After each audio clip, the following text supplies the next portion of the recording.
This is Advanced Fighting Fantasy. All right. 3, 2, 1. Welcome to Roleplay Cafe. We're here today for David to run us through Advanced Fighting Fantasy one shot. It's yet untitled, but I'm sure it'll warrant a title at the end of this. All right, take it away, Dave. Okay, all right. So you guys, or your characters, or should I say heroes, okay, find themselves in the lovely town of Oakhurst. Okay, picturesque Oakhurst. Picturesque Oakhurst, yeah. You guys have found yourselves, for the sake of the narrative, we'll just say that you guys are fairly robust companions, if not friends of one another. And if I'm not mistaken, who do we have? We have Hewen the wizard. We've got Ulfin the dwarf, and we've got Alistair, pretty close, the warden. Okay. So you guys have found yourselves in this town, and there is somewhat of a mystery that is afoot. Some of the people, not all of them, seem to have come down with some type of ailment of one sort or the other.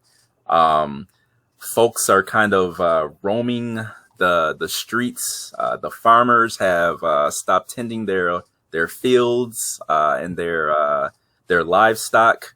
The shops, some of them are closed because the shopkeepers have either fallen ill or find themselves wandering the streets. And some people have even been unable to leave their beds, unfortunately.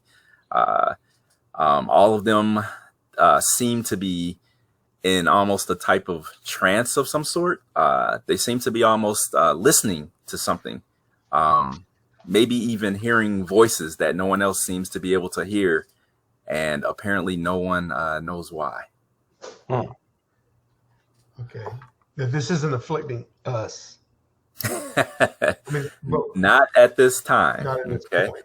You guys find yourselves in the Mossbeard Tavern, and you guys have heard this from the local innkeep there, who basically is very pleased and very happy to see you all here, hoping that you all, being the skilled individuals that you are, would be able to maybe find out what's been going on and hopefully put a stop to it.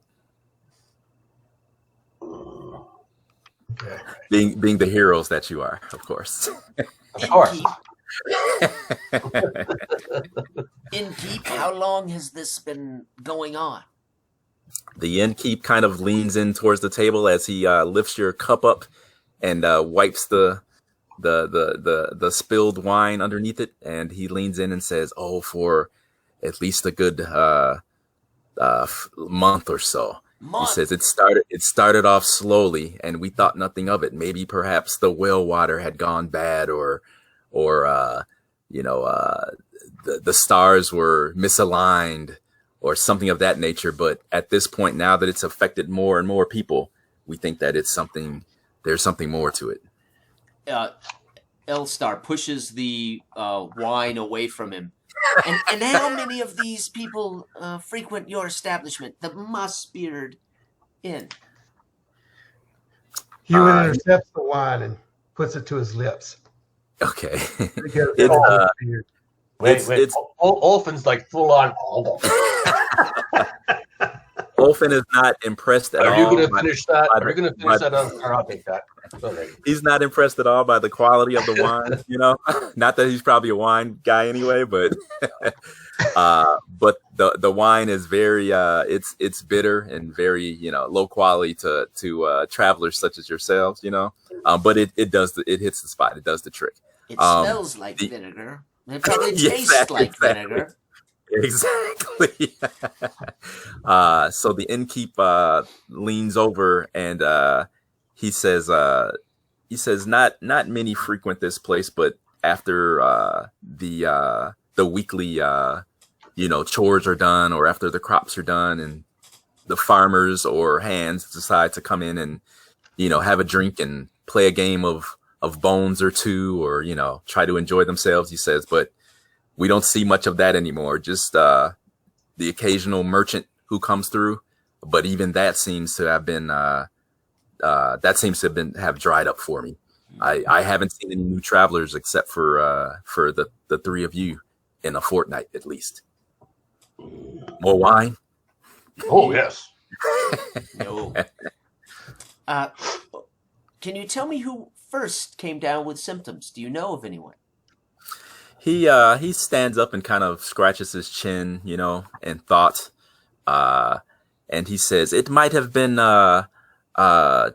Charlie, the stable keep. I think he initially fell ill, but he actually wandered off into the forest not too long after that, and we figured he went on to greener pastures, so to speak." He disappeared. He kind of shrugs and says he wasn't the sharpest knife to begin with. How many others have disappeared into the woods? He looks up again, scratches his chin again, kind of begins to count his fingers, and seems like he's having a little bit of difficulty. He says, "Oh, a handful or two." I wonder if they're all being called upon to go somewhere. I agree with you. Maybe we should track them down, see where they're going, see who's calling them. Yes. Well, the forest is my domain. This would be very comfortable for me. I can't speak for the wizard. I'm still drinking. He's still drinking the I don't wine. think Trying to bitterly get it down.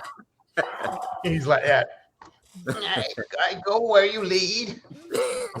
Ah, yes, as always, he went. Oh, my light go. In the dark here. Better pastures with sweeter wine. Okay. What is innkeep? Aside from wanting to help, what is in it for us? Oh, he kind of stops and kind of looks at you for a moment, and he says, "As you can see, this village, we don't have a lot." He says, "I was hoping that you would just help out of the kindness of your heart." He says, "Perhaps myself and the other shopkeepers, we may be able to rustle up, some coin if that is your intent, or more to your liking." We will do what we must. I was just curious. He says, "As I said, the trade has been all but dried up in these parts lately." He says, "I'm sure that once you fine gentlemen figure out what's going on here, the trade from the towns to the east will continue once again, and I'm sure a good word can be put in to the nobles in Wolverton." Well, we must stop this from spreading. We don't know this might spread to other villages and other towns. So we will investigate. I can't promise we can solve anything. Gentlemen, I believe we should head first to the stables and track maybe Charlie from there. Yes, I agree with you. Let's just have one more drink before we head on. Okay. The innkeep, he nods vigorously, smiling with his snaggly smile, and says, "This round is on me." And he puts down three more cups, wooden cups of some kind of berried wine for you guys to enjoy. Again, Elster pushes it to the dwarf. Enjoy, Olfin. I will. Okay, I'm at this moment casting. Oh boy. Okay. Is it a cantrip? Yes, cantrip. Okay. Oh. You really can't fail that. Yeah, really can't. Nah, unless you don't roll, just don't roll double ones, and you're good. No, I'm good. Plus, it's a +6 anyway. Yeah, I know, right? Yeah. I'm casting Enhance on the wild. Okay. All right. To make it this second round more palatable. To make it taste good. Okay. Yeah, So, yeah. I'll let it. It's like putting salt on a chili, right? It's like, oh, it's more salt. So the wine gets a nice sparkle and luster to it, maybe looks a little more deep red, It's a nice a little bit, I can drown it. Yeah. And you barely are able to enchant it before the dwarf tosses it, down his throat. Wow. I don't even taste it. Yeah. Marvelous and keep marvelous. The dwarf is after something other than the taste. Right. Indeed. Okay. All right. So if there's nothing else you guys want to do here, we can find ourselves at the stable. Yeah, very well. Okay. Yeah. On our walk to the stable, I want to observe as many locals, these that are wandering around, those that are. I just observe them and see if there's any particular thing I noticed that might be a pattern for those that would be in the street that are apparently afflicted but not yet bedridden, so to speak. We'll say that you guys have been here maybe less than a day, and as you guys entered into this village, you noticed that there wasn't a lot of foot traffic. There are a few people going about their daily tasks, which it didn't look at all unusual to you guys. Same village life, Right. So people carrying provisions or, buckets of water on their shoulders somewhere, or leading a horse or two or a donkey, or a mule somewhere. So as you guys come out into the outside, out in front of the inn, you kind of take that in again. It's like maybe late afternoonish, we'll say. Okay. The sunlight's kind of hurting your eyes because it was very dingy and kind of smoky in the inn, but the fresh air is welcome after being inside there. wasn't too didn't smell too good in there. You guys kind of look around, and you pretty much see the same thing we spoke of. Off to the side, you do see like a communal well to the village off to the side. You see that there's a few children that you kind of see dart, here and there. There's an older woman, I guess, standing in front of, it looks like a provision store, and you see she's churning butter, you see that. And nothing really out of the ordinary. I'll put it that way. Just the usual. Not a lot of people, just a few. To look about, you would not think there's anything amiss. I hope this tavern keep isn't put us on a wild goose chase. Yeah. The hapless adventurers, right? Yeah. Well, maybe he was trying to get rid of it. The golden egg, though. All right, to the stable. There yonder it is. Okay. All right. Not easy to find, You guys make your way over there, and in fact, I think you guys we can say that you're provisioned with horses. That's fine, So this would be where your horses would be. Pony. Yeah, I want a pony. Okay, pony, right. The old man gets a pony too, Okay. I don't burden any animal with my. I am on foot. I can move fleet of foot. Okay, so but I do not burden any animal with my presence.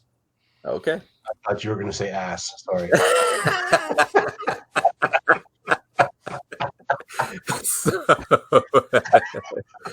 All right. So as you guys walk up to the stable, you see a younger girl, maybe in her maybe mid-teens at the most, we'll say. Okay. You see that she's brushing down one of the ponies and maybe feeding it some oats or something, as you guys walk up. Okay. So we met her when we dropped off their ponies when we came into town. Maybe. I mean, she Certainly. at least has seen us. We wouldn't be a surprise. Her name is Hilda. Yeah, Hilda. You wouldn't be surprised. Yep. Hilda, my dear. She was kind of quiet, you know. Basically, she didn't know what really to think about you guys, you know, because you guys are strangers, obviously. So she was polite but a little distant. Okay. I see you've done a nice job grooming my pony, and I'll cast the entertain cantrip. When I held up my hand, and there's a little dancing figure on it. Okay. All right. Cool. Okay. Dale. Wow. Very good, man. Okay. Yeah. Nice. Okay. All right. Very good, my dear. Didn't impress the door.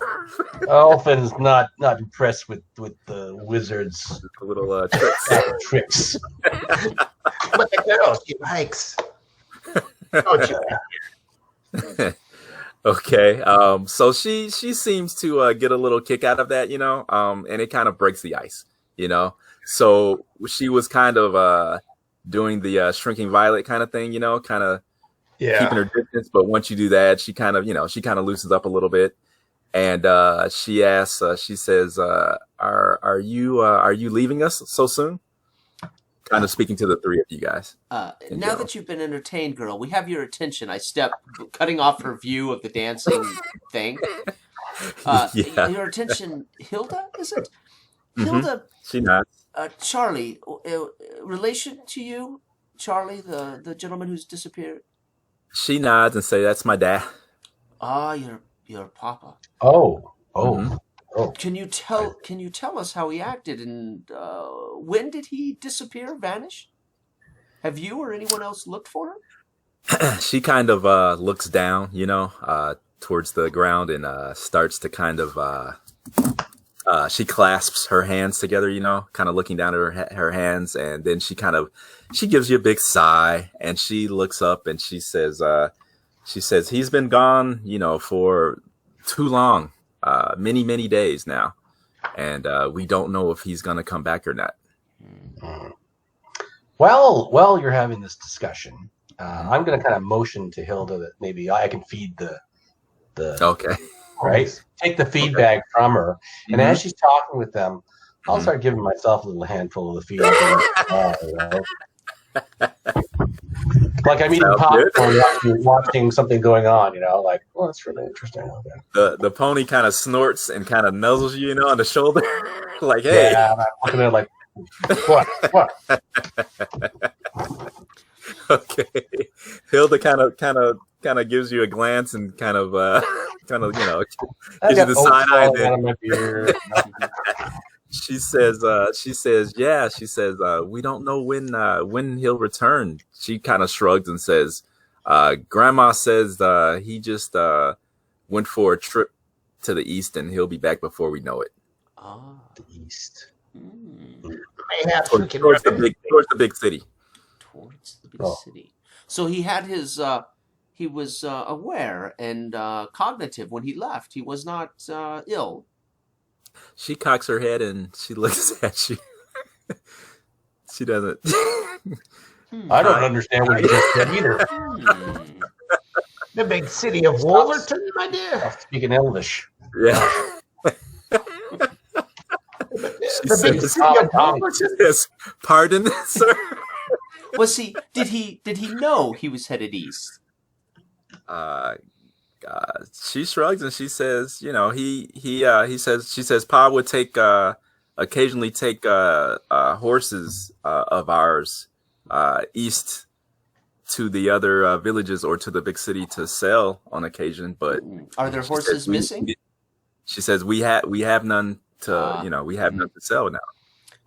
Okay. You speak of Wolverton. The mayor is expecting, but it's not time yet. Okay. I wonder, have all these people that have wandered off, have they all gone in the same direction? Is that what we were led to believe, or are they just... Are you asking Hilda that, or are you just surmising out loud, or... I'm talking out loud. Sorry, I thought that was... Out loud. Dwarf, Yes. we can't understand you. Spit the Sorry. The barley. I asked the girl, Mhm. has anyone else that's been afflicted by this sickness, have they all wandered off in the same direction, or She thinks for a moment and she says yes. She says all of them head towards the eastern trail. She said, but many of them seem to wander, take a turn to the north to wander deeper into the tangled wood. And she shrugs and says, it's possible that Pa did the same thing. We aren't sure. Off the Swallowfeld route? Mm-hmm. well, two ways we could do this, my friends, is either go traipsing in the woods trying to find their trail, or we wait for one of the afflicted here to get up and leave and just follow them. I'm sure they're not on the trail. We can catch up with one. She says A lot of trees out there. that Billy says that he saw some of the sick people go to Gilly's Gap. But she shrugs and says Billy's just a kid, so he probably doesn't know what he's talking about. What is a Gilly's Gap? Gilly's Gap. Well, we may have to trust Billy, Hilda. But thank you for the warning that he may be wrong. Okay. And may chance we run into Charlie, your father, and let him know you are concerned about him, my dear. She says, yes. She puts her finger up and shakes it at you. And she says, yes, you tell him that he's due home immediately. Because Grandma and myself are very upset with him. We shall broom him back home quickly. Okay. All right. Okay. She nods. And she reaches out for the feedback. Oh, yes. I will help. Okay. I will help them saddle their ponies if they need help. Which is now empty. Yes. Is there any left? That's what I was going to say. Is there any left? What? Whoa. Whoa. The horses were hungry. Ponies. Yeah. Ponies. The asses were hungry. So now, what is your next action? I would head to that northeast edge of the village and look for a potential track. Maybe track first. Okay. And then now, do we know where Gilly's Gap is? Would that be something we'd recognize? No, because you guys aren't really from these parts. But actually, you know what? You guys have world lore, so yes. I would allow you to try to make a world lore skill. And being that we have an elf in our party, I will give you a +2. Okay. Bonus. So my normal. So I add my normal bonus of your skill and your special skill, if you got it. So when you press on that world lore button, add 2, right? Yep. Box. Put 2 in the box. Okay. Yep. And that should be it. So there's my roll. I hope. Fingers crossed. Fingers crossed. It should work. My roll is 13 total, counting the +2 bonus. Nice. Okay. All right. Are you guys gonna try, or are you guys just? I was gonna try. You can't see whether I haven't got on the shortcut here, so I gotta. Where did my character sheet go? Oh, now I lost it. Dale, you giving it a shot too, or you gonna give the dice a roll? Okay. I think Dale, you got a world lore of 1, so your skill, Dale, is 4 plus your 1 plus 2d6. I remember your sheet. What? It's 2d6, right? Yep. Yeah. And just don't roll double 1s. Okay. So I'm kind of. Todd, you doing okay? You see? Or no? Yeah, I got it. It says. All right, I got you. Oh wow. Okay, got it. Okay, you're fine. So but what are we rolling against? There is a generic target number of a 15. Okay. Yep. So that would be, to Dave, the GM, a 15 would be like a total success. A 13 and a 12 is close to that. So you guys will probably get a better idea, but not exactly. Right. Okay. So we're rolling under the number. Right. but as close to it as possible for greater success. We're actually trying to. No, you guys are trying to meter beat. Mm-hmm. You guys are trying to meter beat okay. that. Mm-hmm. Yeah. Okay. All right. And I'm just saying that because you guys got kind of close, that I will not leave you clueless. That's pretty much what We I'm may saying. know of it, but we haven't been there, so to speak. Yeah, I'm not doing the binary. You don't know nothing. I don't. Yeah, I don't do that. Yeah. You know. Yeah. Okay. Yo, what do you? Now I physically roll boxcars because I was. Oh, you did? Oh, okay. All right. Well, yeah, I know. Well, for Magic, that's really bad, but I'm hoping the for wizard. World War. Here we go. The wizard thinks he knows exactly where it is. The elf cocks an eyebrow. I lean into the dwarf. Mm-hmm. Likely story. Now let me throw this out there. I will throw this out there. The gap. You guys actually, you guys think that what did I say it was? Gilly's Gap. Gilly's Gap is kind of northwest of, I don't know if you guys can see it, Terran's Run, which is kind of like a valley area. Yeah. It's kind of northwest of there. Yeah. But our illustrious wizard, Hewen, says that no, that's not right. It's totally west of Oakhurst. Ooh. Oh. Between the Killian and the the Breakmore. I know where it is. He's jumping around in his staff on the ground, hopping around excited. We both, but there's two of us. I think we outvote you. There's two of us. I think we both may know more than you, Wizard. Quite possible. This is truth. I know where it is. I have the site. Look, it's down the road west of here. The Gilly's Gap. What say you, Olfin? Do you trust the drunken wizard?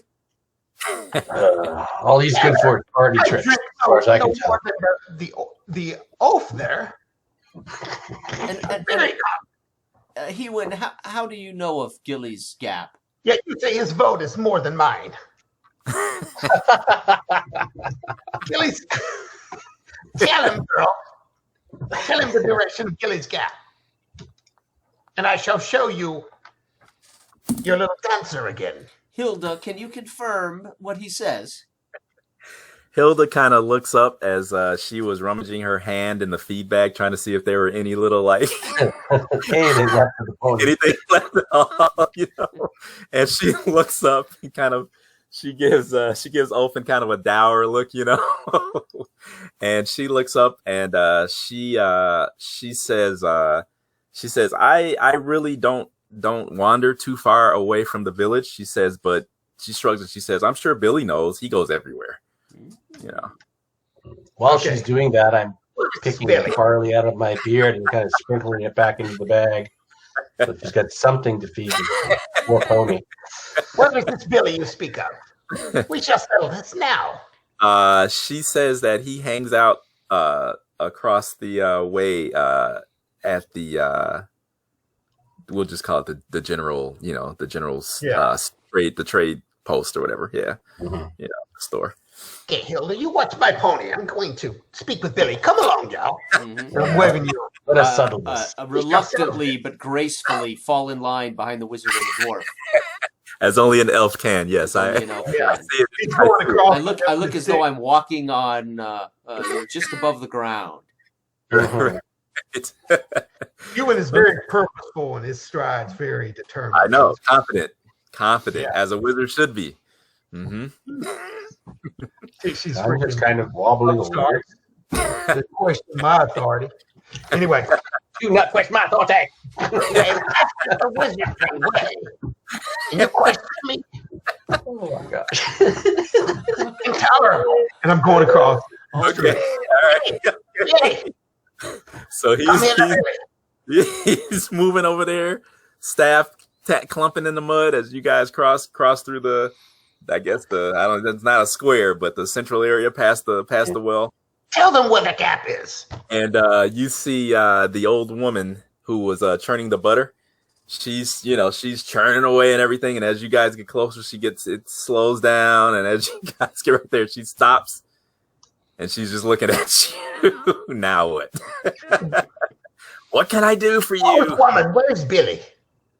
She kind of Hilda, a stable an girl. eye at you, and she looks at you, looks at Hewen up and down, and she says, "Who wants to know?"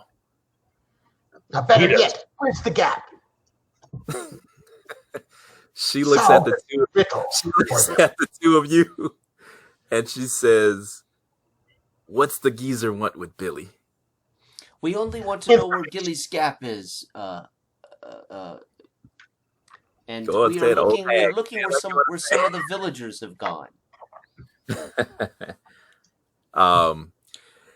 She kind of uses the churn to kind of hoist herself up, Mm-hmm. and she kind of walks over, and she kind of gives the three of you kind of looks you guys up and down, kind of giving you the once over, and she says you're those adventurers from out of town, eh? Yes, you could call us that. Yes, we are. We have no time for this woman. And I throw up my thing with the flash, Uh-huh. My arm, Uh-huh. and I cast ESP. There. Ah, Okay. All right. Okay. So let's see here. Extra Hell yeah. sensitive perception. Yeah. Yeah. Not just perception, extra sensitive. Yeah. Well, he's already extra sensitive, I think. So let's see here. while he's doing that, I'm getting closer to the butter churn. Okay. And Okay. His beard's how's the butter beard's making going there, covered mother? in butter. Yeah, Right. He's Right. got butter on his nose, butter on his Oh beard. my God. I know. What? There's gonna be flies and stuff all around. Oh, you. God. Not good. Where is this at? Okay, here we go. Okay, so it does what we figured it was. Okay. So you basically are looking into the old woman's mind, Dale. Yeah. So let me make a luck roll for her. And individual thoughts or ideas cannot be read, but the caster tells the target was angry or friendly, was about to attack. Okay, so it's more emotional and general thoughts, not exact. Oh, really? Yeah. Okay, that's what it's saying. So let me roll here, and So you're gonna find out what we already know. She does not like us. What's his general thoughts? Yeah, those Yeah. thoughts and are, I who the hell are consider you with that people? question, That's it's gotta be at the forefront of her thoughts, I Why is think, this guy I got think his she communicated fingers in that my pretty butter? good. okay. Oh, I failed horribly. Okay. So yeah. So as you can see, she is very suspicious, not angry, but irritated. That's kind of her general emotional state right now. But I will say, if one can be irritated but slightly curious, that's what she would be. Okay. So you've only basically got. I can't read her surface thoughts as general thoughts because I Right. just asked her that question, right? Right. So Right. and she knows So- this. You kind of get the gist that you only got so much time to try to get out of her what you need to get out of her before she gets fed up and is done with you. That's kind of what what the gist of things are. Okay. Okay, are you denying that the gap is west of here? And base that of the information you just got from that spell, I didn't think that would be your next statement, but okay. So. Yeah. Well, I always got a second plan, Okay. That's what I'm at. Okay. All right. So hang on. So Hewen is interrogating the old woman. Olfin, you make your way over to the churn. Okay. He's holding Yeah. the churn right underneath. Her attention is she's distracted by Hewen because he's all in her face, waving around. So Good. so I think you can, whenever you Maybe want I to, can. you can reach in there and Get a little bit. do some churning of your own in there, Oh, and yeah. get- Reach around in there. Okay. I got Okay.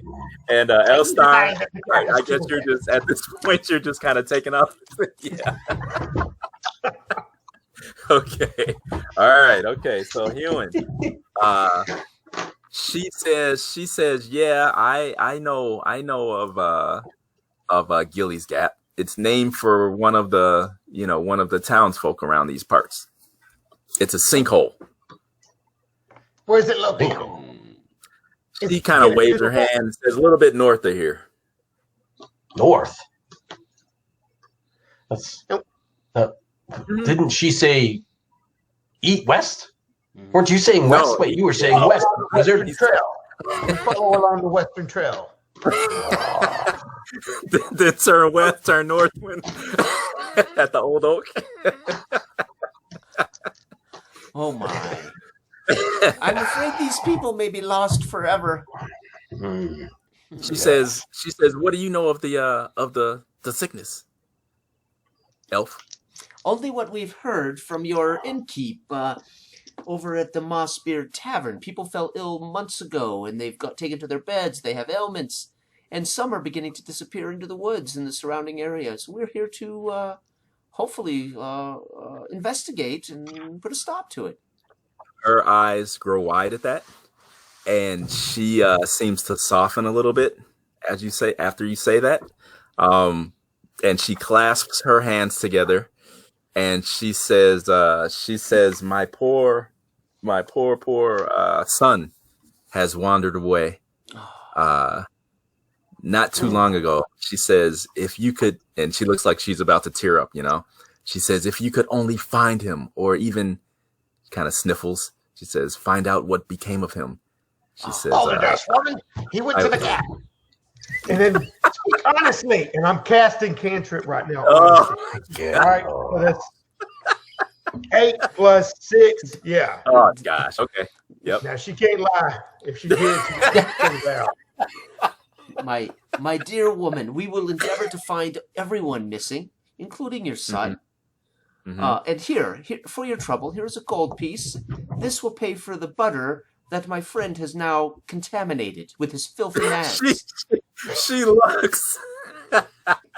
And what's open? Is he okay? You shall not dally. And then I'm throwing, Speak honestly, woman. and I'm throwing out my honest cantrip on her when I do that with my little hand wave. Okay. So what are you trying to get out of her now, Del? Well, she said up north, and I said, well, So look, I said, no, it's to the west, right? To the west and then north. I said, speak honestly, She says that I know I'm right. The gap is she said just west to the north of here, just west of Terran's Run. See? And I jump around, and I'm like this and whatever, and I'm pointing at you. See? You should not question me. Thank you. And again, I make sure she gets the gold piece in her palm. I might slide it between her hands that are clasped. I won't embrace her, give her a hug or anything. I don't want to, but I give her the gold piece. We will look for your son. West, then it sounds like. Believe it or not, Olfin, the wizard may have been right. My God, she is so annoying. And anytime Ewan starts casting a spell, like doing this, I just kind of step back. Out of the way. A Lead wide door. To the ponies. To the ponies, and all right, so lead the way, then, wizard. As you guys walk away, you see her. She puts the coin in her apron, and she kind of looks in the churn. Kind of sticks her hand in there, tastes the butter, nods, and keeps churning it. No wonder people are falling ill around.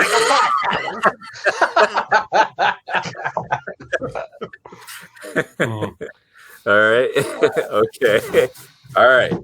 So just so you guys know, I would say that it's still mid-afternoon. Right. So you guys need to let me know if you guys are going to try to do a little snooping around now. Do you guys, what's the game? I want to at least on the edge of the west of the village, right on the edge where the village starts to turn into forest. I would look to see if there are multiple tracks, things that tell me there's been a congregation of human beings that have headed this direction, or okay, right. Okay. if All I right. can. Yeah, you can. Okay. Anything else? Is that off right now? Just to going around the table, so to speak. Yeah, Anyone I'm else? just Okay. following. Yeah, I'm getting the pony. You know what I mean? It's Okay. it's foresty, woodsy stuff. I'm Woodsy not stuff? really built for that. Not your jam. It's not my wheelhouse. No. Right? No, Okay. no, eating I and defer- drinking is I your defer- wheelhouse. Yes. Right. Yes. Right. Okay. Alrighty. Defer to the elf. Let's see here. So let's see. Looking at L Star here. You can do a forest lore, I think would be good enough. Okay. Either that or I would say forest lore. Forest lore. Okay. Yeah. Yes, sir. I would say do that. That's Okay. kind of overlapping. And this one is a roll. Is this one the roll under? Doesn't matter. I'll just submit it. Here it No, goes. this will still be a target of 15. Okay, 14. I just missed it. Okay, so you are looking for specifically what again? I'm looking to see if there's evidence where a lot of people have headed in that direction, like footprints. Okay. Yeah, maybe there's been multiple foot traffic that leaves this side of the Okay. village. That's fine. That's pretty. And you're fine because I should have given you a little bit of a bonus on that, so you would have succeeded. Okay. That's fine, and only because that you can tell that from this location there is minimal foot traffic, but you do see that what you do see is that you do notice that there seem to be some unusually large and like an I don't really know how to say it. I don't want to say it. Like an aggressive how do you really say it? Like when weeds are kind of taking over your lawn. Right. They're Overgrowth. Yeah. Overgrowth. Overgrowth. You see that, but it's like fungus, like mushrooms and things of that nature.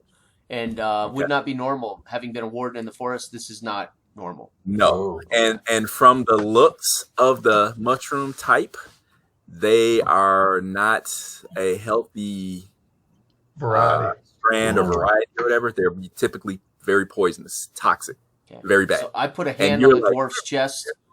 Ulfin, despite your desire and your want, do not eat the mushrooms.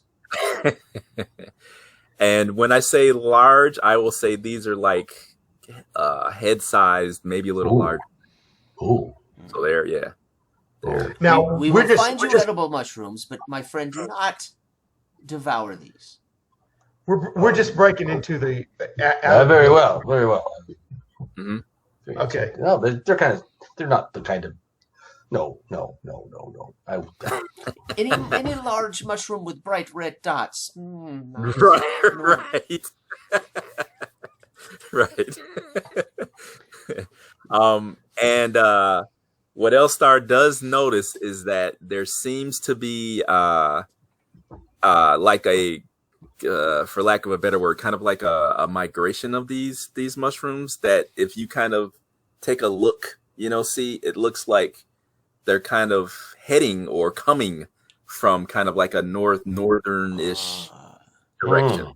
They appear to be in line, and I'll point through the forest. They appear to be very roughly, very very vague. They but appear you to be attracted to this line through the forest. They're I think we may be onto something here, wizard.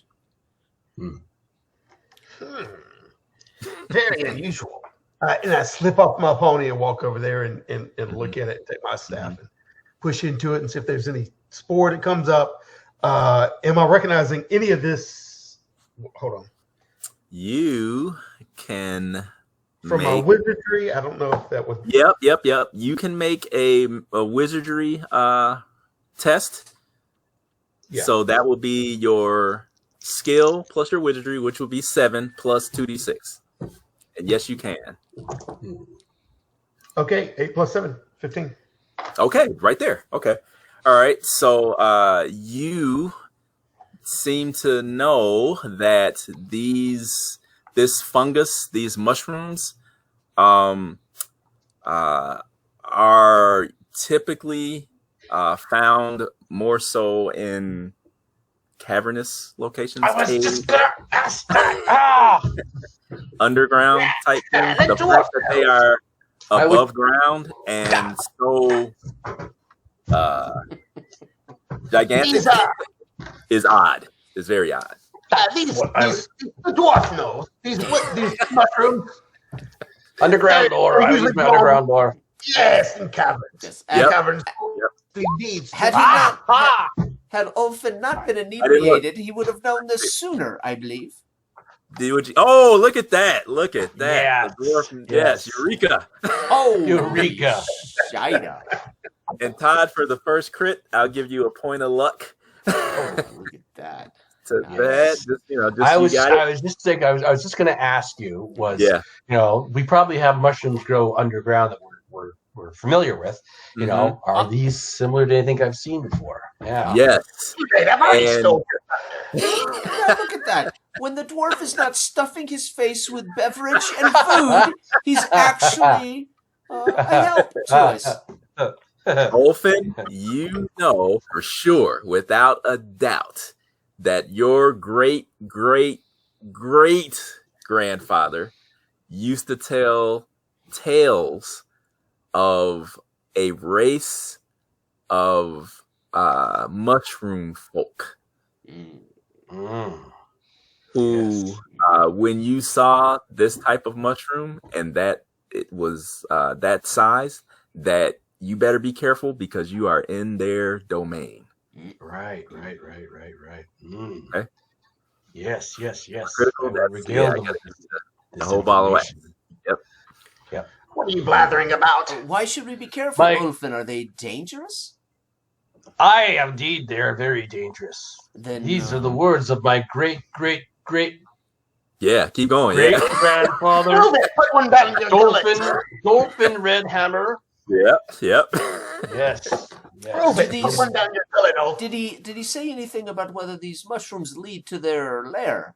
Can we follow and track these mushrooms directly to their heart of their lair? Oh. Yeah. This Do is not the they gap. make people ill and attract them to the mushroom people? Well, let me think, and I'm waiting for your input now. Oh, okay. Not that you recall, but you definitely know that their territories or the boundaries of their territories are marked by those kinds of mushrooms, and that typically those mushrooms are there to frighten away predators, because they're highly toxic, but you do know that typically these mushroom folk are fairly benign, but they are territorial. So you have to proceed with caution. Okay, So. but pass that on to them. Okay. Yeah, that's about all you can. Yeah, I can give you right now. But when I poke when I poke the Oh, yep. mushroom, did any spores or anything come up? No, this one, as much as I want them to, no. This one. Okay. Again, I step back. Bill, I see a pattern. With your He does the same playstyle, thing man. with bees' nests. Yeah. He's always poking things. No, the tip of your staff just kind of like it. There's a little bit of resistance, and then it just goes through the skin of the mushroom, and it kind of just sploogs in there, and that's it. Yeah, You think this is the and gap. maybe you get a whiff of like maybe some kind of pungent, odor. I Not- think we should be in Not so haste to pungent. the sinkhole, don't you, gentlemen? The Skeely's Gap sinkhole that we have heard of. Aye. That might lead us You think exactly this is to the issuing out of the gap? Mhm. Could be. And it's late afternoon, you said, or mid afternoon? Yeah, so in our time, like about maybe 4:30, something like that. You guys still got maybe 3 hours, maybe 4 hours of daylight left. How far is the gap do we figure? I will tell you. The gap is, let's see. At least I think I'm going to tell you. How those dim-witted villagers have been eating these mushrooms. Actually, about not quite 3 hours from here. Okay.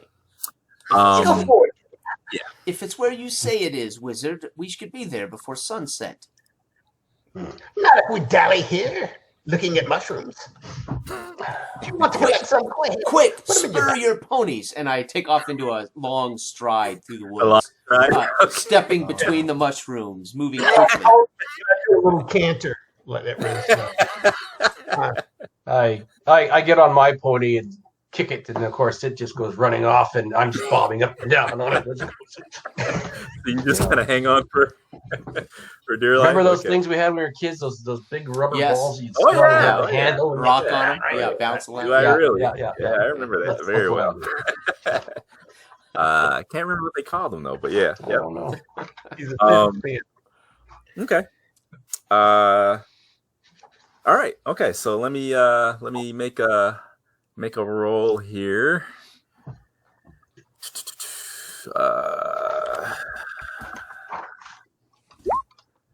Okay. All right. You guys are winding your way through the underbrush. There really isn't a trail per se, but the tanglewood isn't so dense right now that you really, you guys can still kind of, you're not at a full gallop, of course, but you can still weave your way through the trees and such, Let me look here. I would say let's have Elstar make an awareness check. Yes, sir. Yeah. Straight up, right? No modifier, right? No modifiers. Yes, sir. Yep. Straight Here up. we go. Yep. 19. Oh, Nice. Wow. Nice. Okay. All right. So much Back into that for that. Yeah. Okay. I like this So- roll 20. Nice. So as you are weaving your way from kind of like mushroom patch to mushroom patch, you're kind of, there's another one. Let's kind of go this way. And your two companions are kind of coming behind you on their ponies. You kind of looks like you see some movement or something in the shrubs or the trees, let's say because we're doing it very abstract. We're just doing short, medium, long distance. So say a decent, say about, maybe in our terms about maybe less than a half mile because of all the foliage and stuff, Sure. but you definitely saw movement and it did not look like wildlife. It looked like someone Okay. kind of adjusted themselves as if they were trying to not be seen. Let's put it that way. I Just pull roll my the knife. bow. Mhm. I knock an arrow. And Mhm. again, by comparison, as far as me outdistancing my buddies on their mules, right? I mean their ponies. How far are they to me by comparison to that thing? to Well, me? did you want to stay? How did you want to do it? We didn't I really would talk turn. I would pull it while running through the forest. I would knock Mhm. an arrow, and I would keep running in that direction, directly at Okay. them, right? Okay. But I All just right. wanted to Okay. know roughly how far they are from me. Well, you're not trying to Well, outdistance. just I say would maybe 2 rounds behind. Oh, Let's okay, put it good. like that. Okay, so they're Yeah, not. let's do it like And Yeah. I won't say anything though, but I'll change course directly toward that thing I Okay. saw, hoping that they'll just follow me. Okay. All right. Yeah. I mean, you guys see the elf kind of change direction suddenly. You do see him knock an arrow. So just because we can say, since you guys have been traveling companions for a little bit of time, we don't really know for how long, but let's just say you guys get a feel for each other. Something's up. Maybe not anything extreme, but something made his ears perk up. Mhm. Hey, no ear remarks. No ear remarks, brother. I am sensitive about my ears. So I am an elf. you are an elf. As you are moving up, Elstar, you definitely see a male, a human guy, that is facing towards you, that you guys kind of make eye contact, and he still kind of steps into the foliage a little bit because he isn't really aware for sure that you've seen him. Okay. So obviously he's trying to not be seen. Okay. Okay. Once I know that he knows. Well, I mean, he thinks I maybe hasn't seen him. I will slow and pull my bow in front, and I will whistle and say, "I see you there, sir. Come out, speak to us." Okay. All right. So I won't point it at him, but I'll have it prepared down so I can always Okay. And let go. Yep. So you guys hear Elstar yell out to someone in the distance that I see you. Are you guys going to continue riding up, or what would you guys do? I'm spurring the pony onward, but I'm also using awareness to see if I can discern anything. Where he's looking. Okay. So what'd you get? That's 7 plus the 4. 11. Okay. And awareness is 2. Yep. I'll do the same thing. So 6 plus 7. Yeah. Okay. 13. 19. Okay.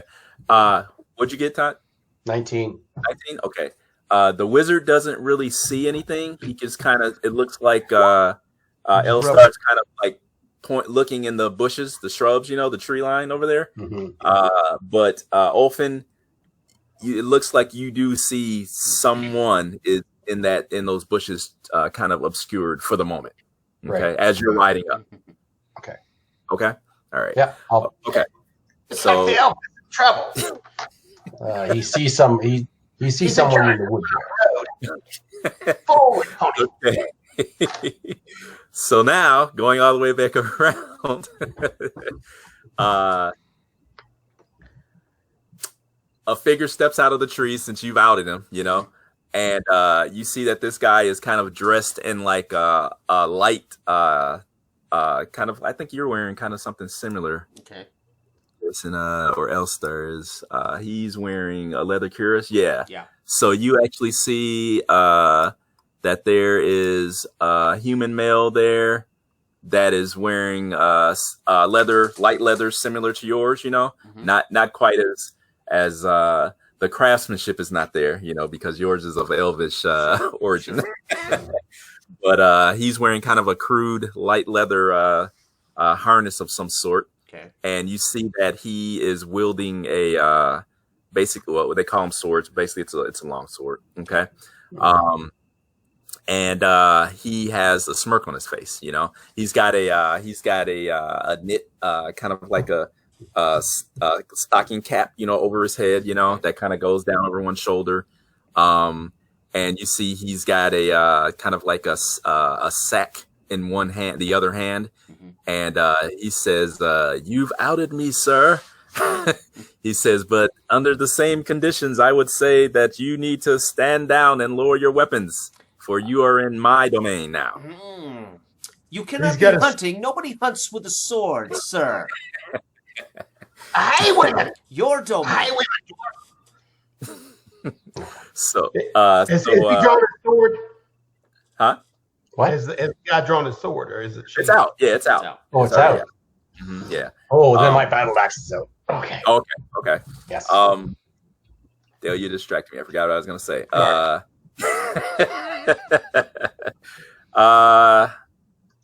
Okay. So, the wizard and the dwarf, are you guys riding all the way up to where Elstar is, or do you stop a little? Yep.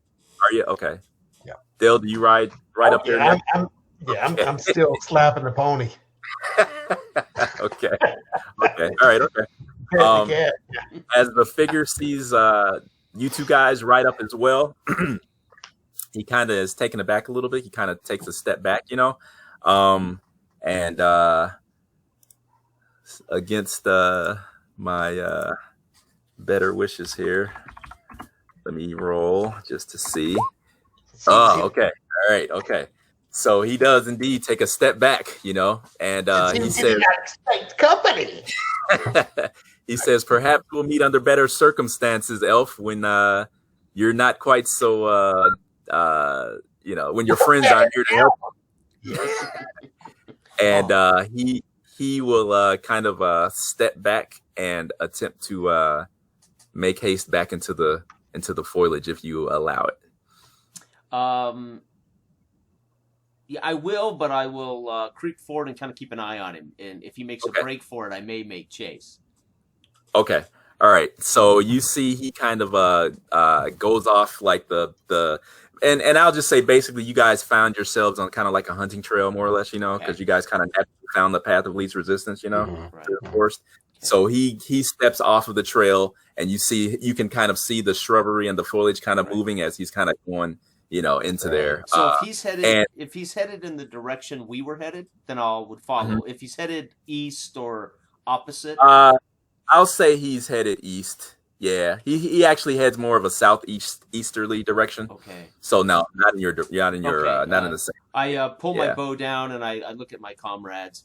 I think he may be up to no good, but I don't believe he's related to our Gilly Gap. Okay. I'm not certain though. What do you think, gentlemen? I agree with you. Let him be off.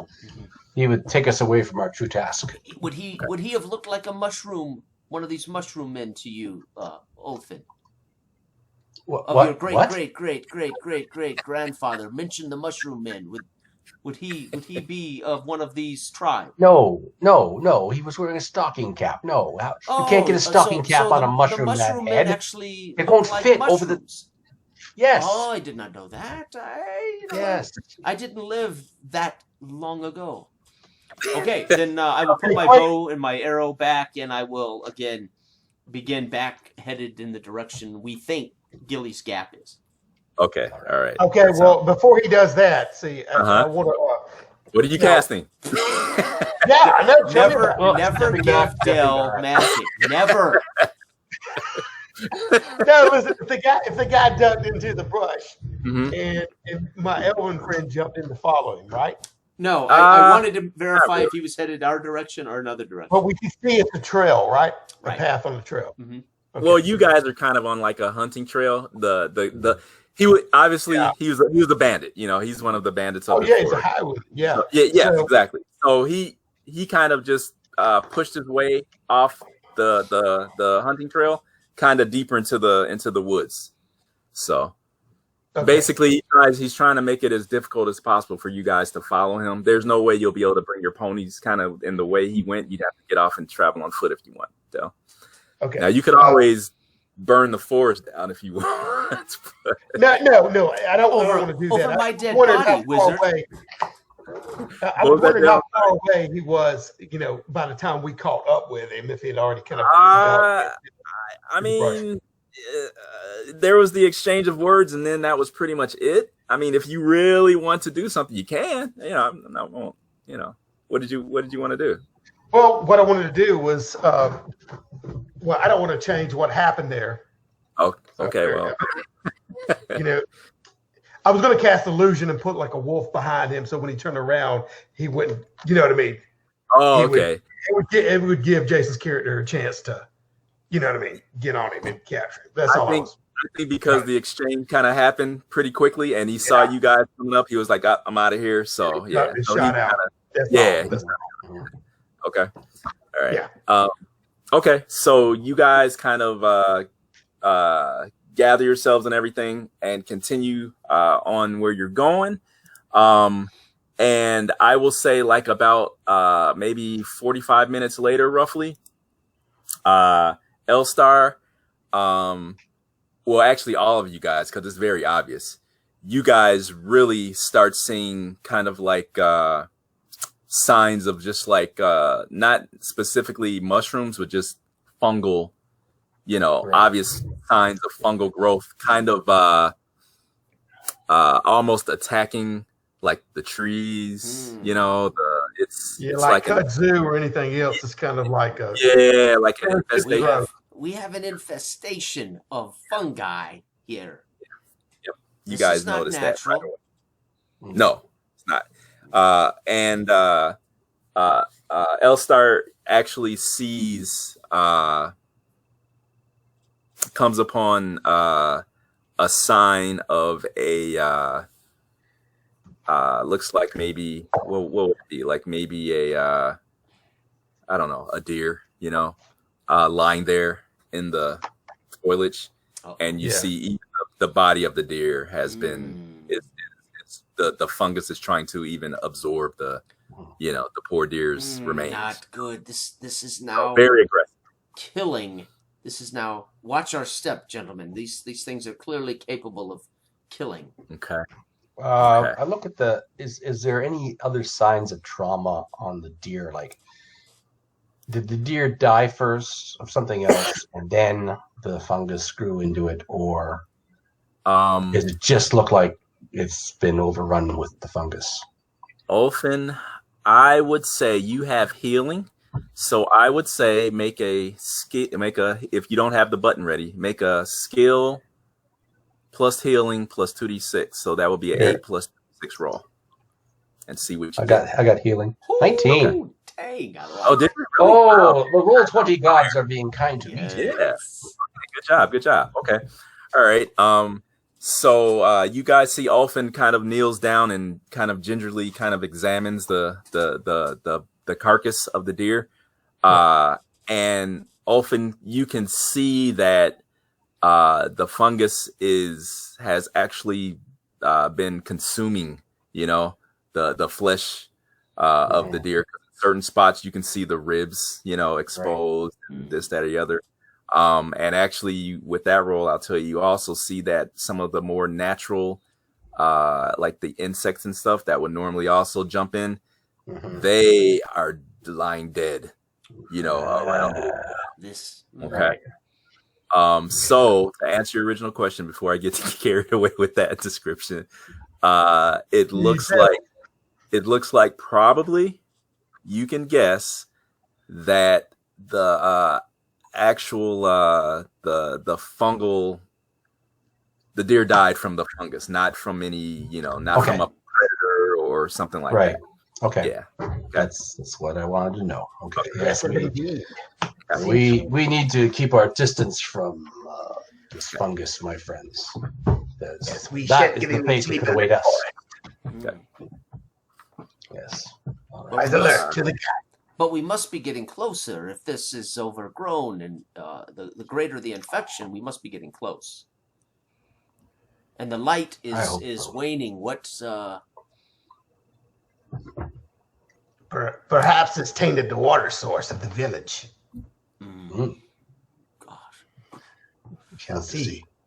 Why? But they walk let us toward the move cat. onward. But to the for source them- of.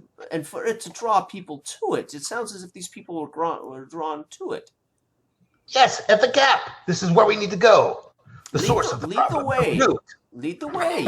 He And went. I strap my pony. I look at the dwarf and roll my eyes. Yeah, this gap. Dimwits. I know. And I slap my pony The and gap and head better off. be the location. We need to make haste because Yes. it'll be dark soon, and he Go. won't be able to move any forward. He'll be We shall blind at the burn back. it. Burn. Okay. Slap the pony for it. Okay. I fall All in right. behind the two ponies. Oh, have you? Yes, Right. Okay. letting them. I lead. pull down my saddle's rope ladder and climb back up into my saddle. Oh yeah. That's how I get up on the pony.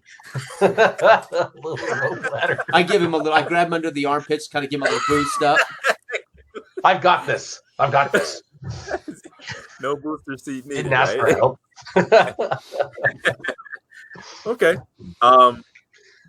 After kind of navigating the goofy terrain where you guys are at right now, you guys can kind of feel the ground underneath your feet begin to kind of slope downwards. Okay. And after another maybe 15 minutes, you guys realize that, hey, we're right on the edge of the gap, Okay.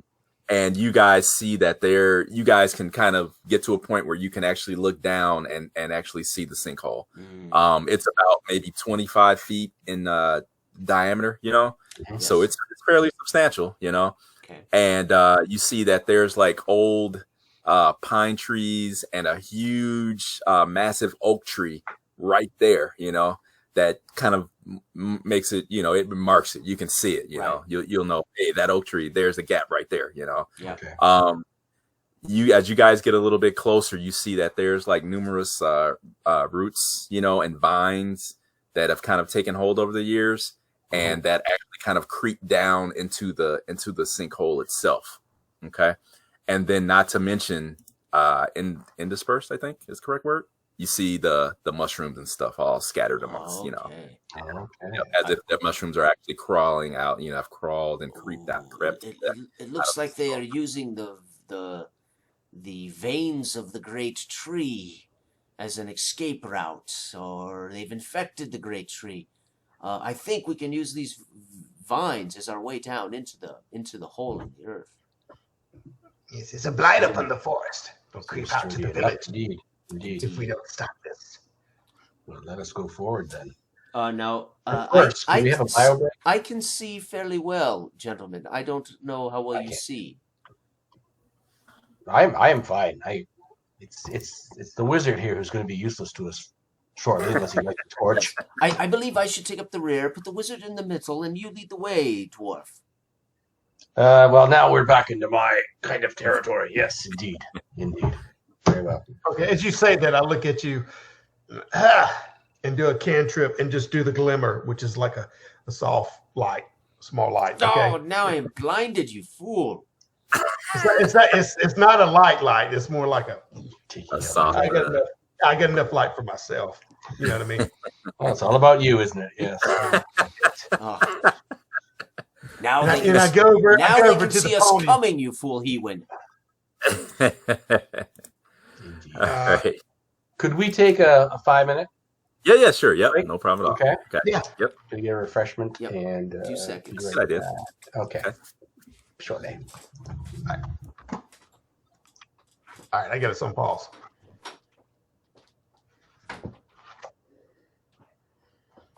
Oh, okay. All right. Well, hopefully everybody's enjoying it so far.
Hey, right.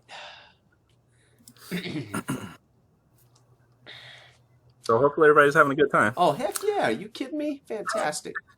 Fantastic. Yeah, I like the system. Fluid, Yeah, it's smooth, intuitive. It's easy peasy, you know. And this Roll20 is pretty cool. Yeah, yeah. I mean, even Yeah. when I play face-to-face, I don't use much as far as handouts and that, but sometimes. So it's kind of neat, too, to have that. That's pretty much, what I like using it for. Yeah. Yeah. It's cool. And I like seeing the dice rolls. That's very neat. Everybody can see, like at the table, the excitement of the dice hitting the table, right? Right.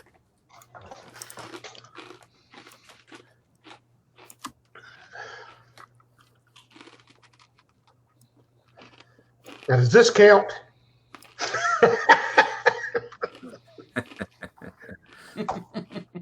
Jason said some guy said online gaming didn't count.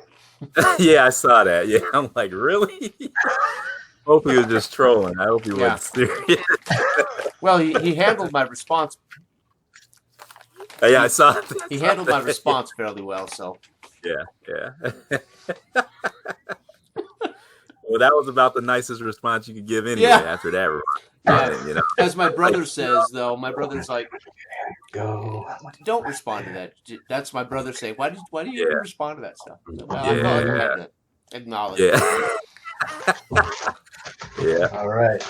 Beer and a bologna sandwich. My brother's a little more tactful than I am. Is he? Okay, yeah. I hear you. Yeah. He's a nice guy. Mm-hmm.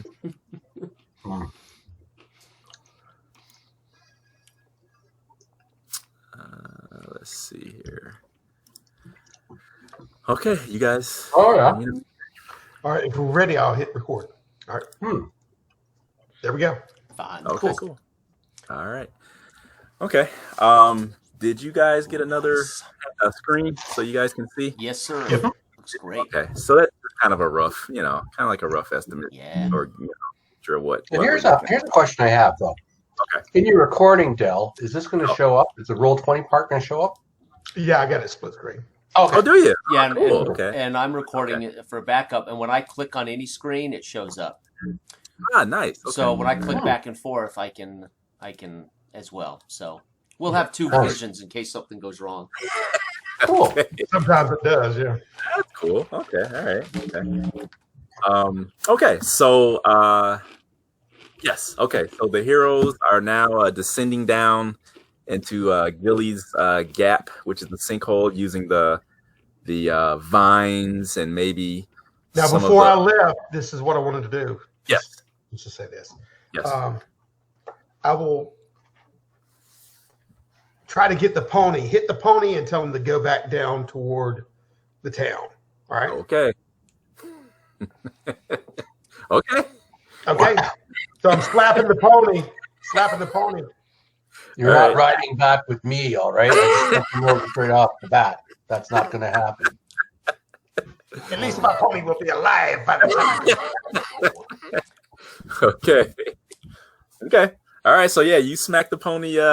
You smack Edward on the hindquarters there, and he jumps and takes off back up the game trail, Okay. and kind of disappears, around the bend there. Okay. All right. The All right. pony has more sense than we do. Now we're back in my wheelhouse. So we'll be fine. We'll be fine now, Elves. Ofen, you're just gonna tie your. What are you gonna do with your steed? I will put the Mel. My steed's name is Mel. Okay. Yes. Good. Yes. Mel. I will tie Mel up to an area that's free of any mushrooms or fungal growth. Okay. All right. All right. Okay. And I'll- So. Yeah. Okay. So Mel's used to being left alone like this. So I think Mel, or is it she? Yeah. He? Okay. He'll kind of nose around and find some grasses or something and start nibbling Actually, away. no. You know what? It's a girl It's because she? it's short for Okay. Melanie. Yeah. Okay. There you go. Yeah, don't worry about Mel. He'll find some fungus to start nibbling. The only female of the species that would tolerate this dwarf. And I roll up the rope ladder so no other no one can steal Another her while dwarf I'm can get on her. gone. Dwarf's gonna steal her while I'm gone. Oh my gosh. Nice. Okay. Okay. Never Done. be too safe, right? Done. Yes, that's it. Now I'm ready. Okay. Lock your doors All at night, roll up. Right. Right. Yep. Okay. So Hewin has his kind of light spell at hand, right? That's what you told me. He gets us some illumination. Oh, yeah, his little Right. cantrip. Yeah. Cantrip, yeah. Okay. All right. And I'm just kind of picturing you guys kind of slowly, as we kind of pan back slowly, kind of finding your footholds and handholds and creeping down this sinkhole, testing pretty much every step of the way, because you can as you kind of look down as you go, immediately you guys do not see the floor, not immediately. So I would imagine you guys are being just very careful. Yes. And okay, so I will say after a good 10 minutes, maybe even 15 minutes of making your way down, sometimes having to stop and kind of get your bearings and kind of, look around. You may put a foot somewhere and a loose rock or something may tumble down and you hear it clatter as it goes down, You guys finally see something beneath you, okay?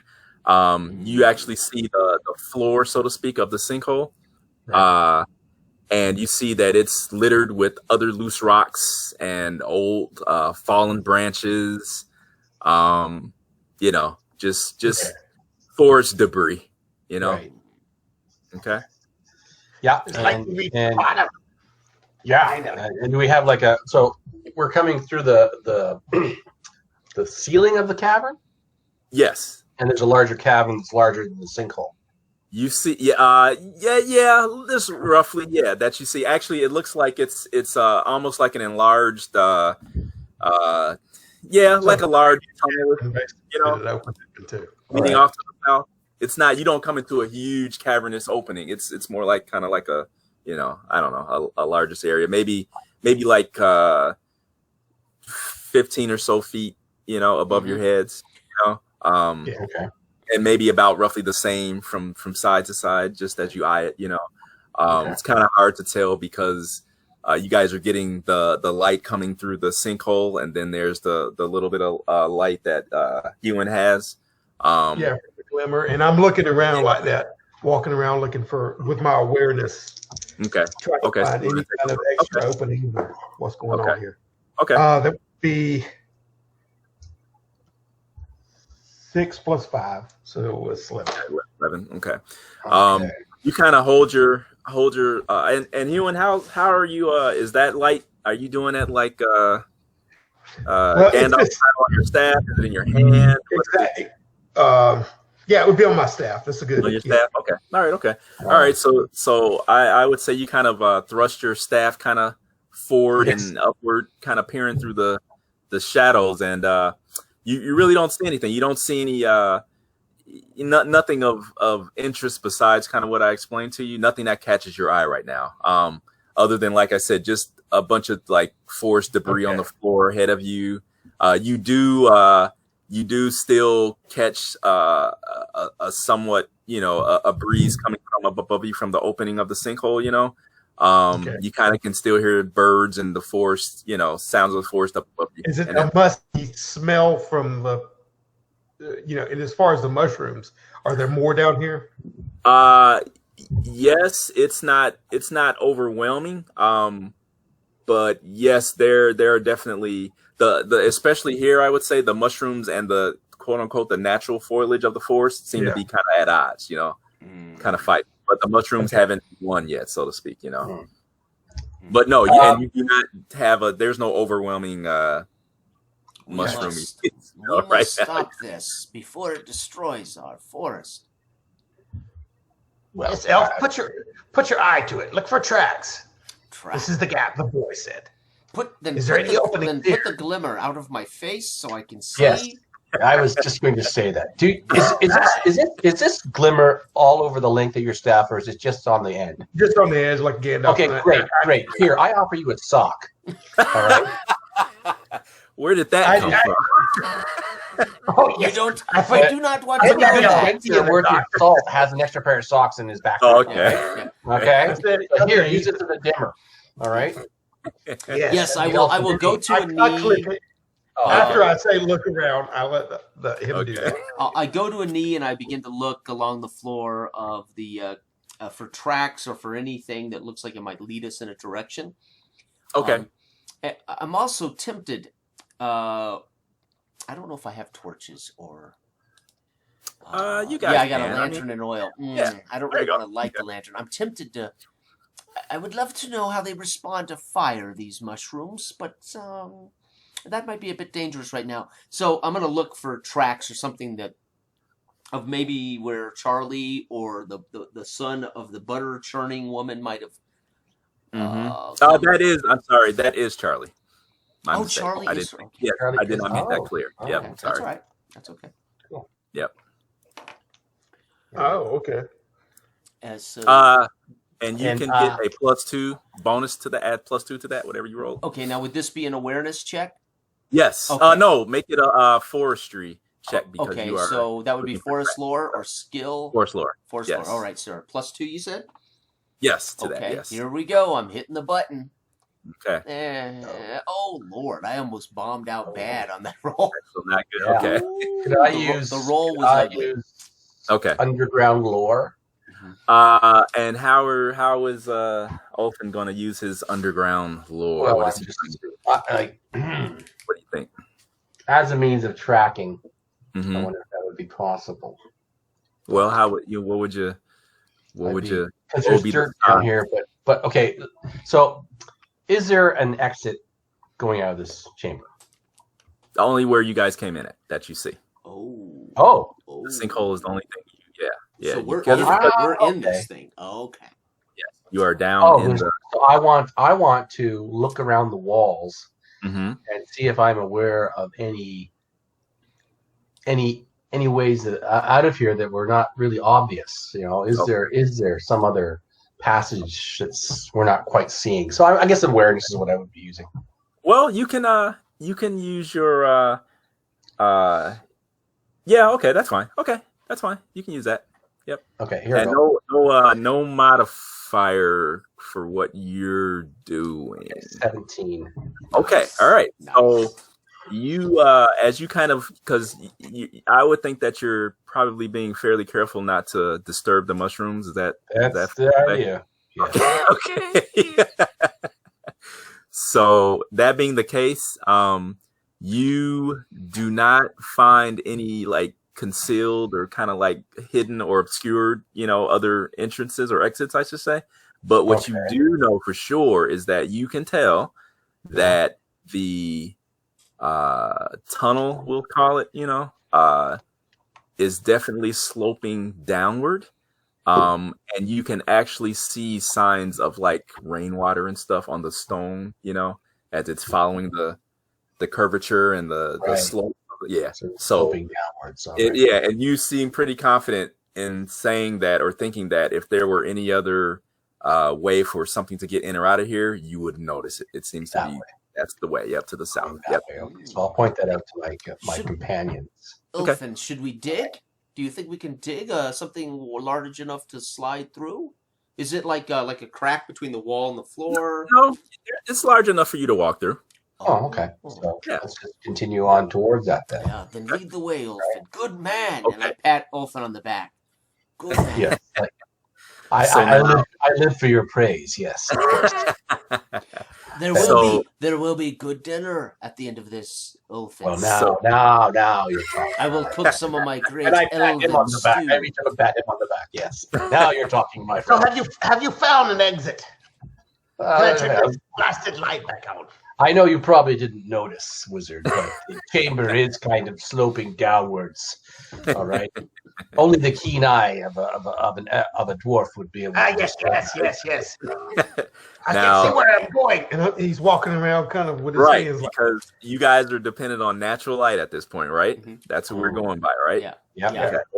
Or the lack thereof. Okay. Mhm. All right. I So grab the wizard's Light a lantern. hand and put it on my Uh-huh. shoulder. Just hold my Okay. shoulder. Follow me, wizard. it's dim. You guys can see fairly well down the passageway, and as your kind of eyes naturally kind of adjust to the dim light, Hewan, you can kind of make your way out. You may kind of stumble here or there on a loose rock or something, or find or hear a mushroom squish under a foot. Blast But it. but it's not totally dark yet. yeah, Okay. not pitch black. No, not by any means. You guys are still getting some light at your backs as you guys make your way down this Yeah, it slope. just took me a second for my eyes to adjust with the glimmer off. Yes, So- exactly. So Yes. now I've kind of like that, you know. Okay. All right. So then what happens now? As we talked about earlier, the further you guys make your way down this passage, you guys do detect a strong odor of compost and freshly tilled earth. Okay. Mhm. All right. And it's getting stronger the further you guys go. Is there any sense of rotting corpses among the soldiers? That is a very specific question. Right. No, not rotting corpses. Okay. You guys do see that as you're making your way, just very occasionally, you'll see that a shaft of like light will kind of peek through the ceiling above you, you know, letting a little bit of light through. Okay. And you know how you guys, if you're outside or in an attic or something, how you can see the light and you see all the dust and stuff Yep. in it, Yeah. you know? Yeah. Yep. You guys see that that's kind of what it looks like, you know? Okay. And specifically L-Star, Mhm. you will clearly notice that you see that there are humanoid tracks Mm. ahead of you guys. You can tell the way the ground is disturbed, and I tap- you have to roll it. It pops out like a sore thumb. I tap Olfin on the shoulder and point. There are tracks. And then I stop to the wizard, his hand, and I pull him around. You cannot see it, you fool, but there are tracks in front of us. You meant that with the utmost truth. Yes. Yes. Hold that tongue. Was it a fool that led you to the gap when you wanted to go eastward? I will remember that upon my last breath, that it was a fool who led me to my death. Okay. Onward. Go forward. All right. So, with all this bickering that is going on around you, Olfin, you notice that the floor beneath you kind of levels out. Okay. Right. And both you and L-Star can see that there's a greenish glow up ahead. Okay, and L-Star, you kind of can naturally kind of discern that. Kind of maybe if your ears detect the Sure. the noise around you, or it's something, the air on your skin or whatever, but you can detect you're in a larger space now. Right. And Dwarf, you must know this. The cavern is expanded. Can you feel it, Dwarf? Well aware of it, my friend. Well aware of And it. what is that glow? What is that green glow, Dwarf? You would know these underground things. What is that? What do you could it speak be? of? Now, am I It's seeing highly, this? it's highly technical wizard you wouldn't understand. No, am I seeing the glow though? Gradually, Human, yes, your eyes will slowly adjust. Yeah, and it's more so.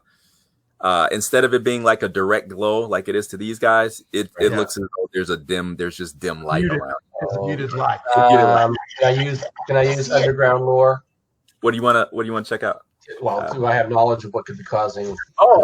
Yes. You can use that. Yes. Okay, here we go. Boom. Come on. Big money. 15 on the button. Okay, there you go. Okay. You would guess that the greenish glow is probably how do you pronounce it? Is it like Bioluminescence. You know, like the luminous? Bioluminescence. Yeah. Yes. Exactly. Yeah. Yep. Mm-hmm. Yep. And as you kind of gaze around, you actually realize, and actually all of you guys can do this. You guys realize as you're standing there looking around that there's actually a haze to this chamber. Okay.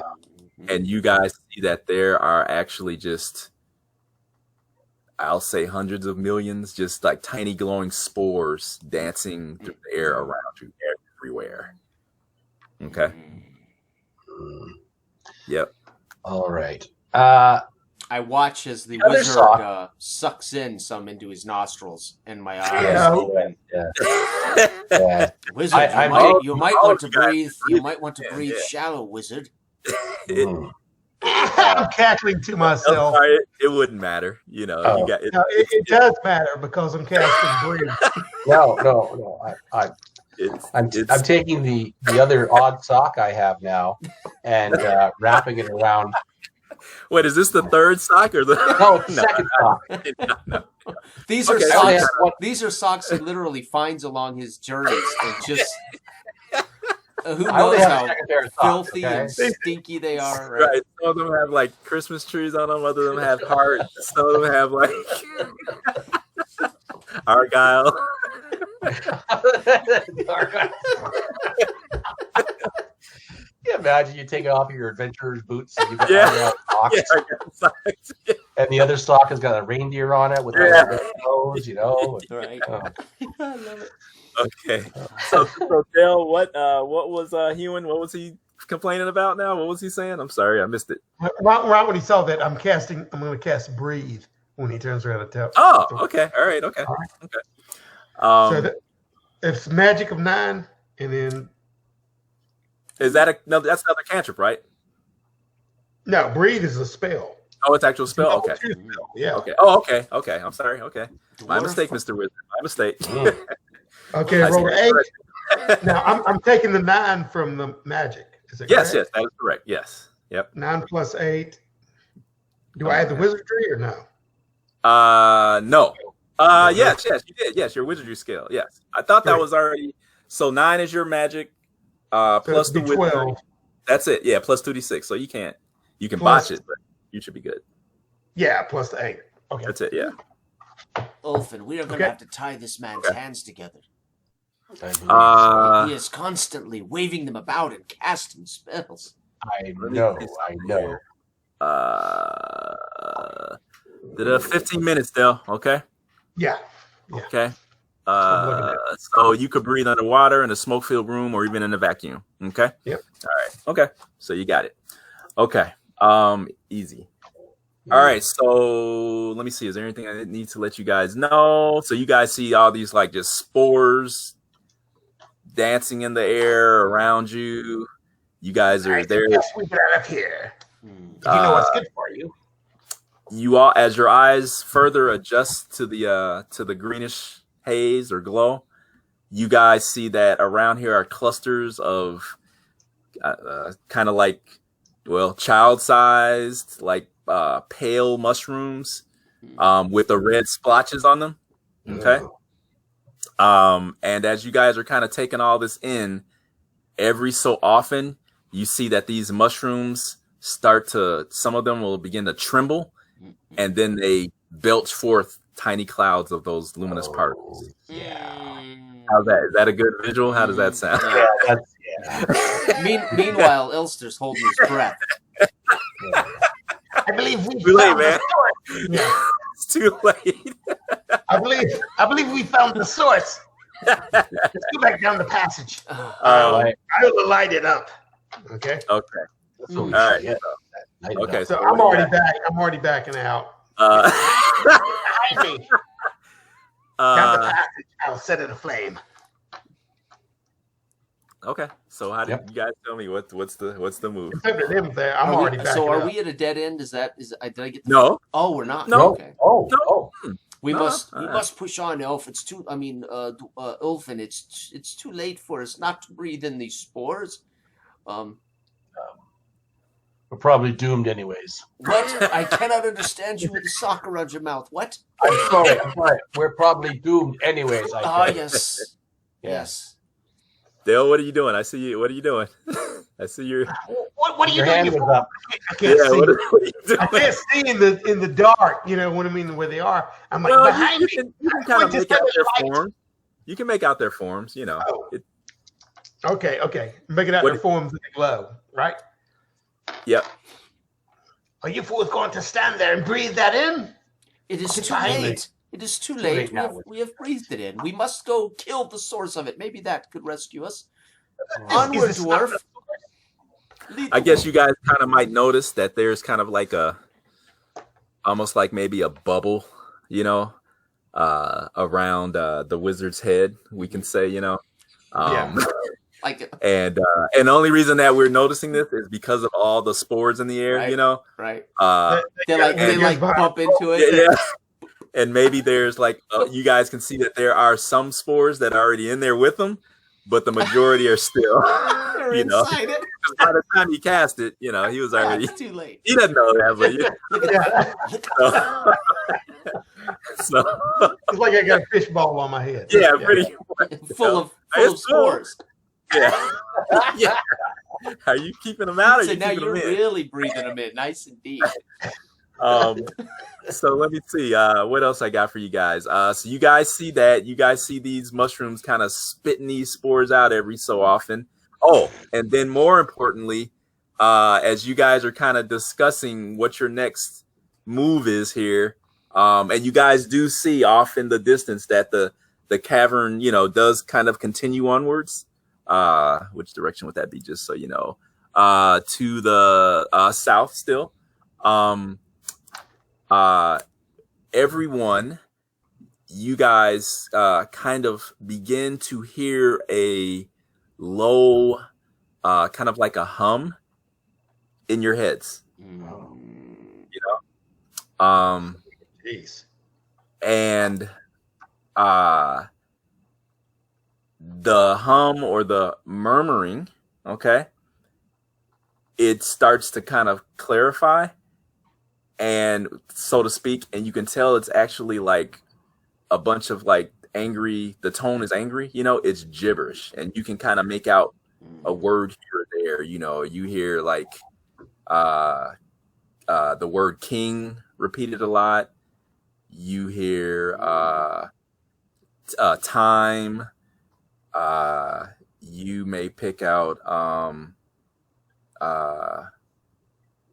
we, so you guys, and that's just some of the words that kind of pop out, but it's just a lot of gibberish in your head. It's not overwhelming, Right. but it's almost like a buzz. Yeah, it's there. Yeah. So it is going to affect you guys, your actions, because it is kind of it's an annoyance, a constant buzzing and Gotcha. Like gnats. Worse than the wizard. Yes, All right. This we must remedy. These spores are populating the forest. Can you not see that? We We need to put them to the torch. No, we need to find the source of this, and then put it. And then I have a lantern full of oil, and we will burn The source. Do you guys? The source. This You is the source. guys can, if you guys want to, you guys can make a.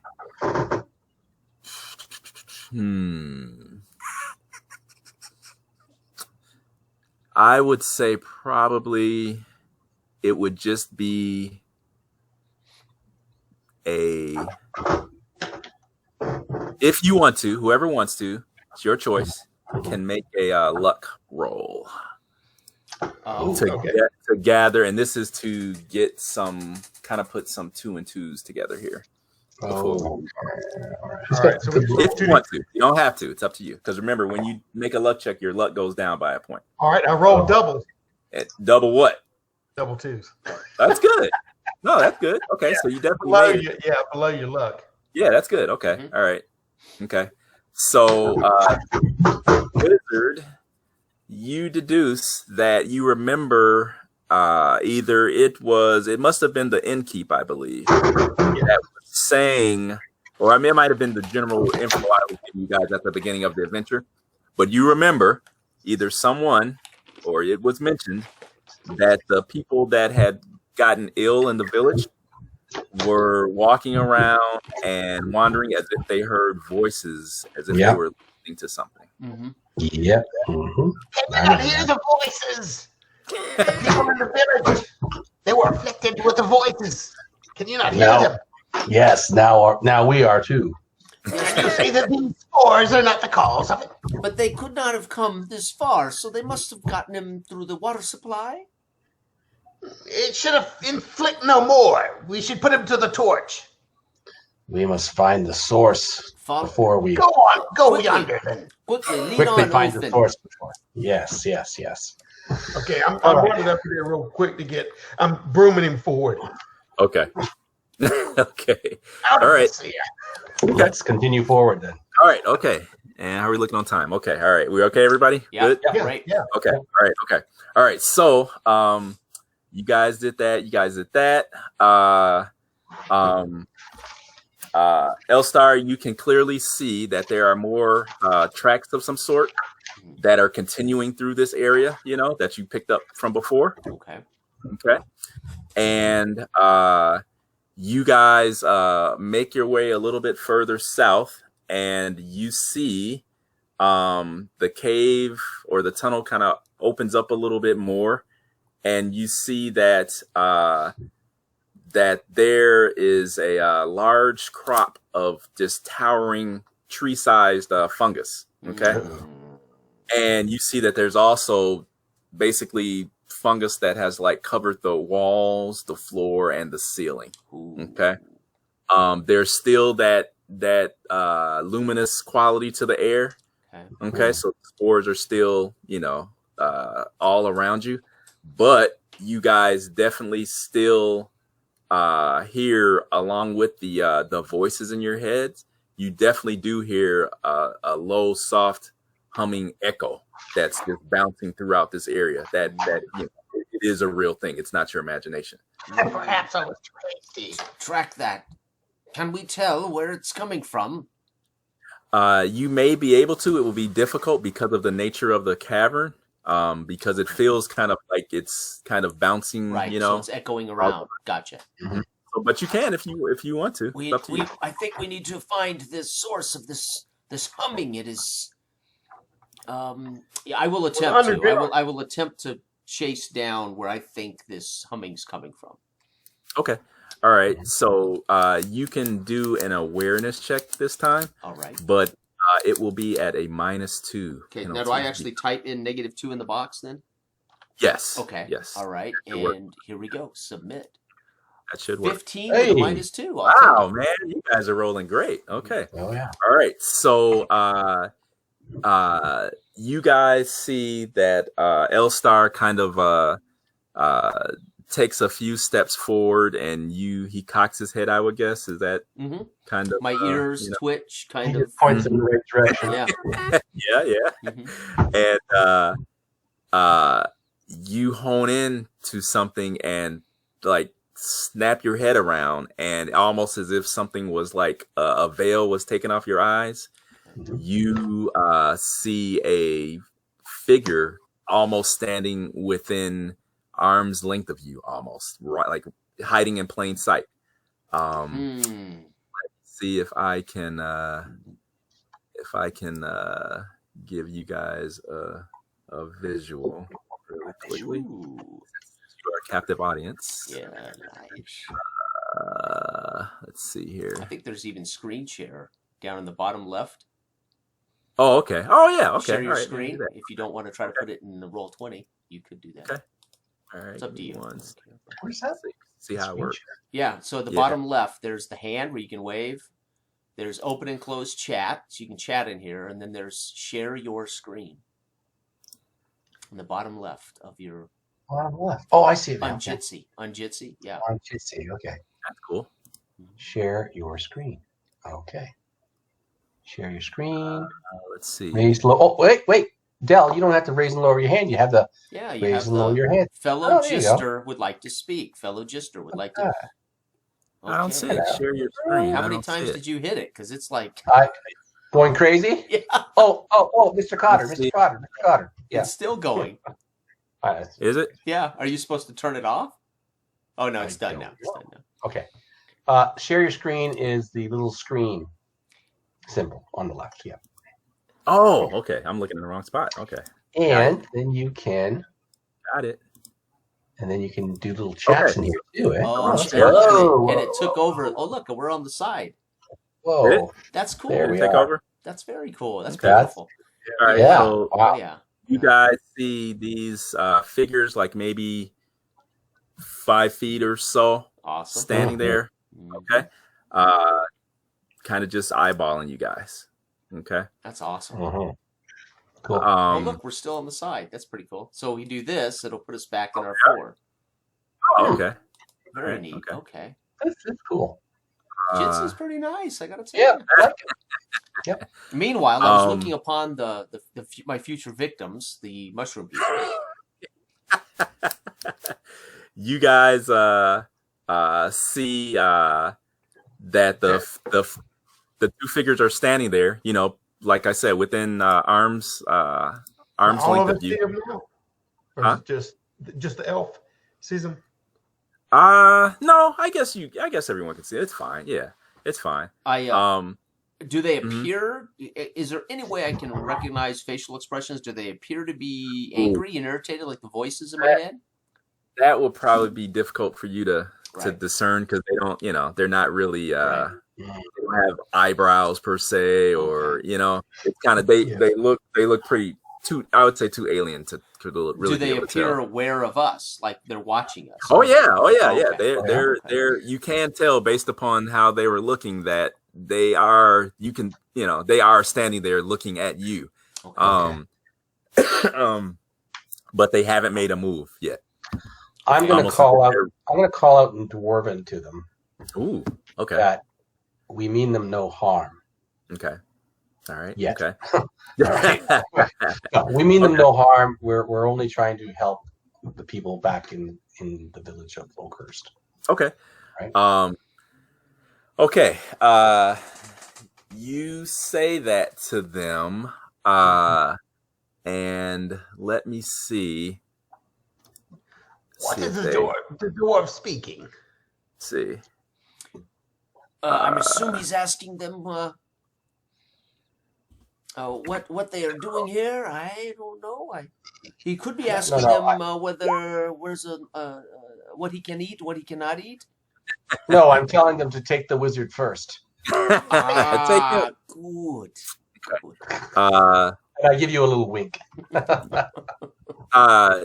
They turn towards you, and instead of you getting an audible response, you hear in your head, you hear a query of why are you here, stranger?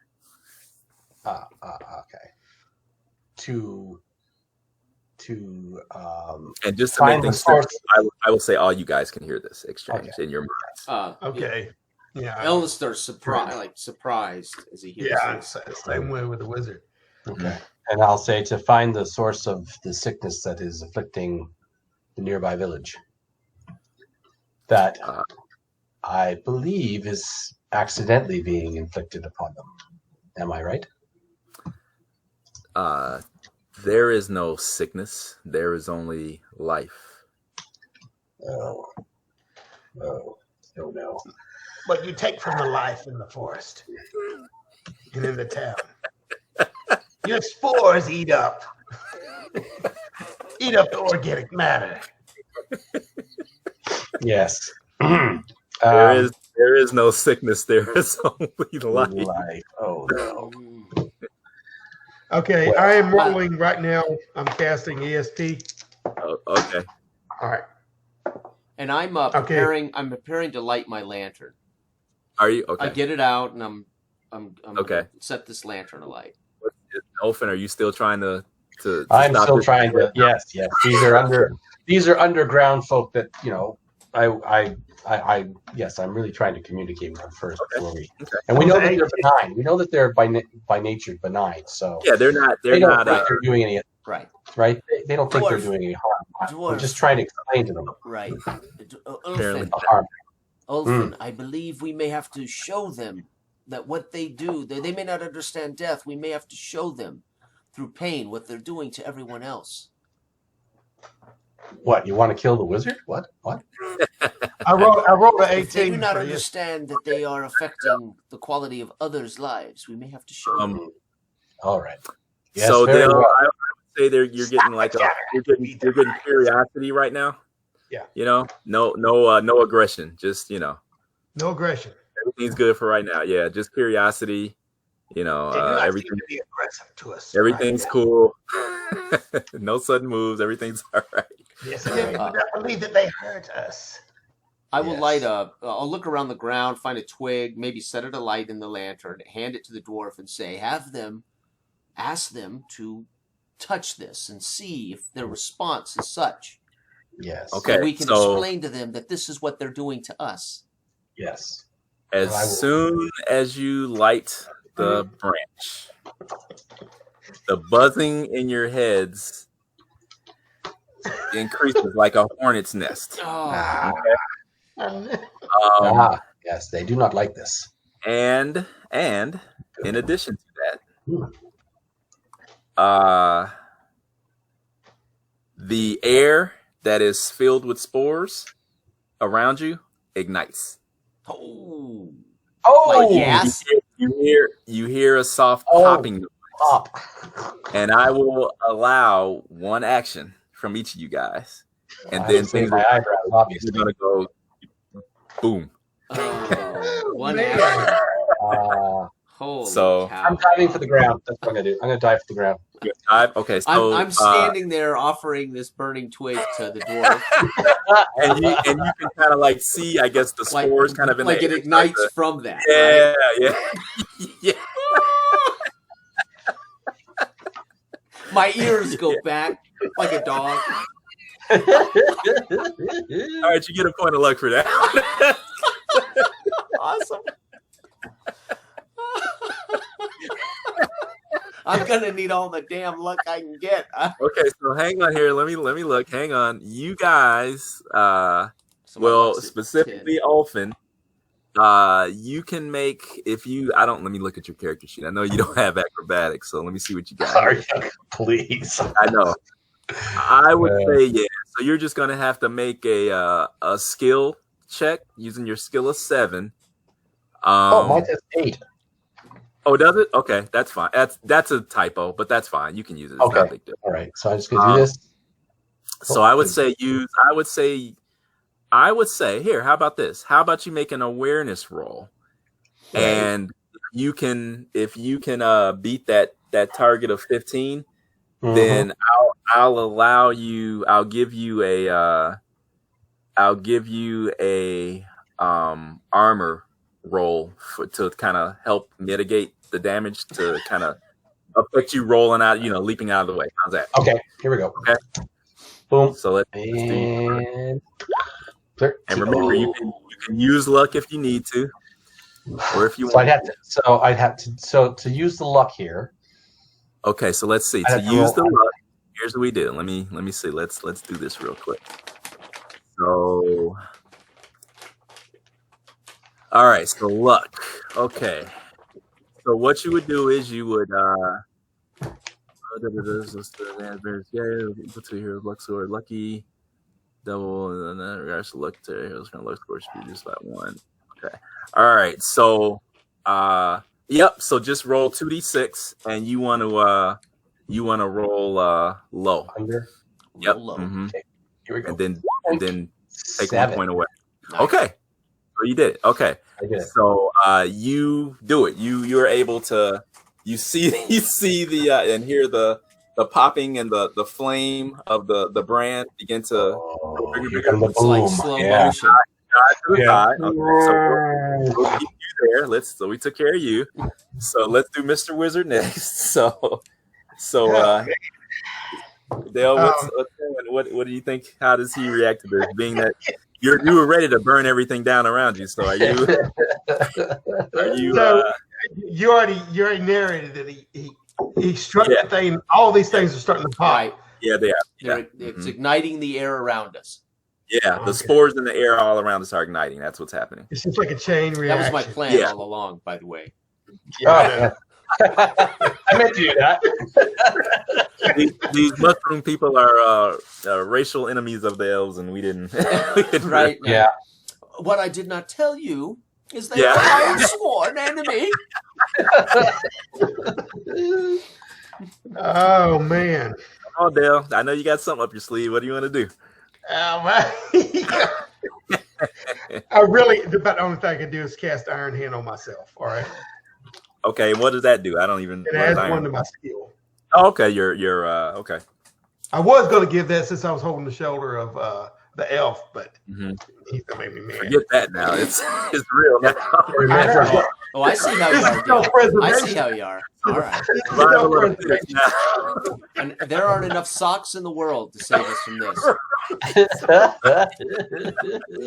Okay, all right, All right. okay. Yeah. I'm casting All right. Iron Hand on myself. So All right. Iron Hand. Okay. And that is, all right, what, 8 plus 9 plus 3? Yeah, Dad, I think pretty much as long as you don't fumble it, you should be able to get that 15. I would hope. Yeah, that was 15. That's interesting. Okay. Okay. All right. I got it. So it's a skill booster. Okay. Yeah. All right. Okay. So doing that, Dale, realize this though. So you cast that Iron Hand. So you're not leaping away or anything. Your action is you're casting that spell. You understand that, right? Yeah. I want to make sure. Yeah. I want to make sure you understand. Yeah, make sure I understand because I was looking for a +1 on any kind of defense. Armor, but it wouldn't affect armor with it. You either leap out of the way or you do something else. That's what you can do. Okay, well, I'm gonna stop, drop, and roll. Hit the bell. Okay. So basically, what you want to do then is what we really need to do is you need to make a luck skill. That's what we really need to do. Yeah, that's what I need to do is luck. Yep, that's what we need to do. Okay, rolled 8. What is your luck? I think that you're good. Luck is 8. Yeah. Yeah. Okay, you're good. All right. So the dude take 1 point away. So now your luck 7. Okay. And then what does our L Star the Magnificent? As you stand there with the brand in your hand, he looks at the mushroom people and through his telepathic connection with him says, "And now you will know what we know." Okay. This is what you are doing to our people. Oh wow. Okay. All right. Okay. All right. Okay. So you go ahead. You can still make a luck roll if you want. It's up to you. Okay. Now you don't have to burn it. My luck's a 10. So here we go. Easy. Problem. Actually, I roll a skill test. Right. That's skill. Is there a or you can just roll below it, right? Oh no, that's not skill. What am I doing? So 2 dice 6 is all I'm doing. Okay. I have to type this one in because I don't have luck up. Okay. Yeah, I didn't make a generic button for that. 5. Okay, so, now so there you go. So 9. Now I'll change it back to 9.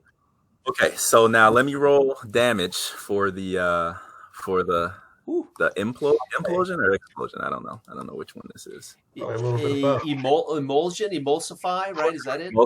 They're all burned up. Something. Charcoalification? Yes.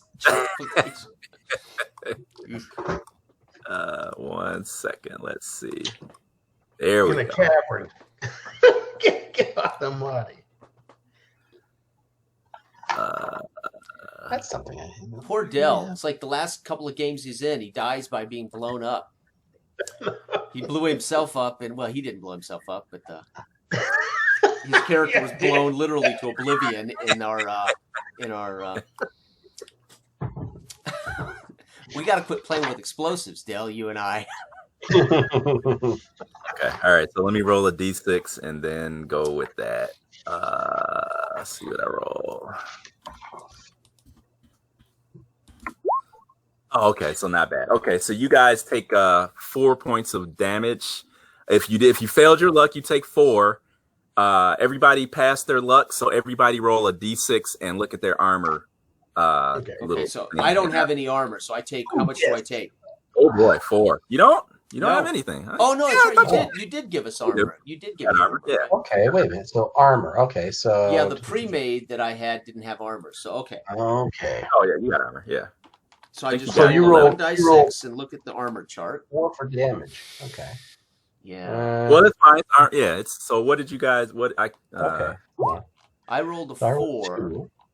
Okay, Todd, you rolled a 2. So actually, your chainmail does not protect you from the 4 points.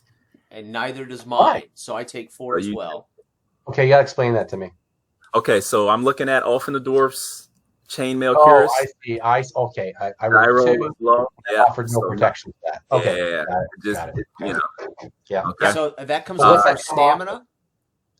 Yes. Okay, Yeah. so I'm Okay, at that's 12 stamina now. Okay. Yes. Oh. And Dale, I made a mistake for you. You didn't need to spend a luck point because you don't have armor, so it really wouldn't matter. So Yeah, I don't have add your point back. Yeah. So you take 4 points for all you guys, basically. Yep.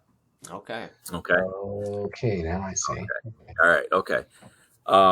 So the boom happens. You guys hear like a buzzing and then a screaming inside of your heads, I guess. And when your eyes kind of readjust after the flash, you guys see that there are some of the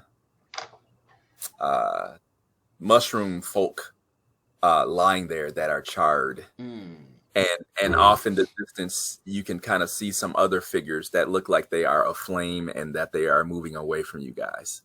Okay. Ah! And I'm rolling around and pat myself back because I only had 8 stamina. Now I'm half down. Oh, all right? boy. Yeah. So I'm pat myself down. Elster looks at the dwarf. His eyebrows smoking. The hair on his ears smoking.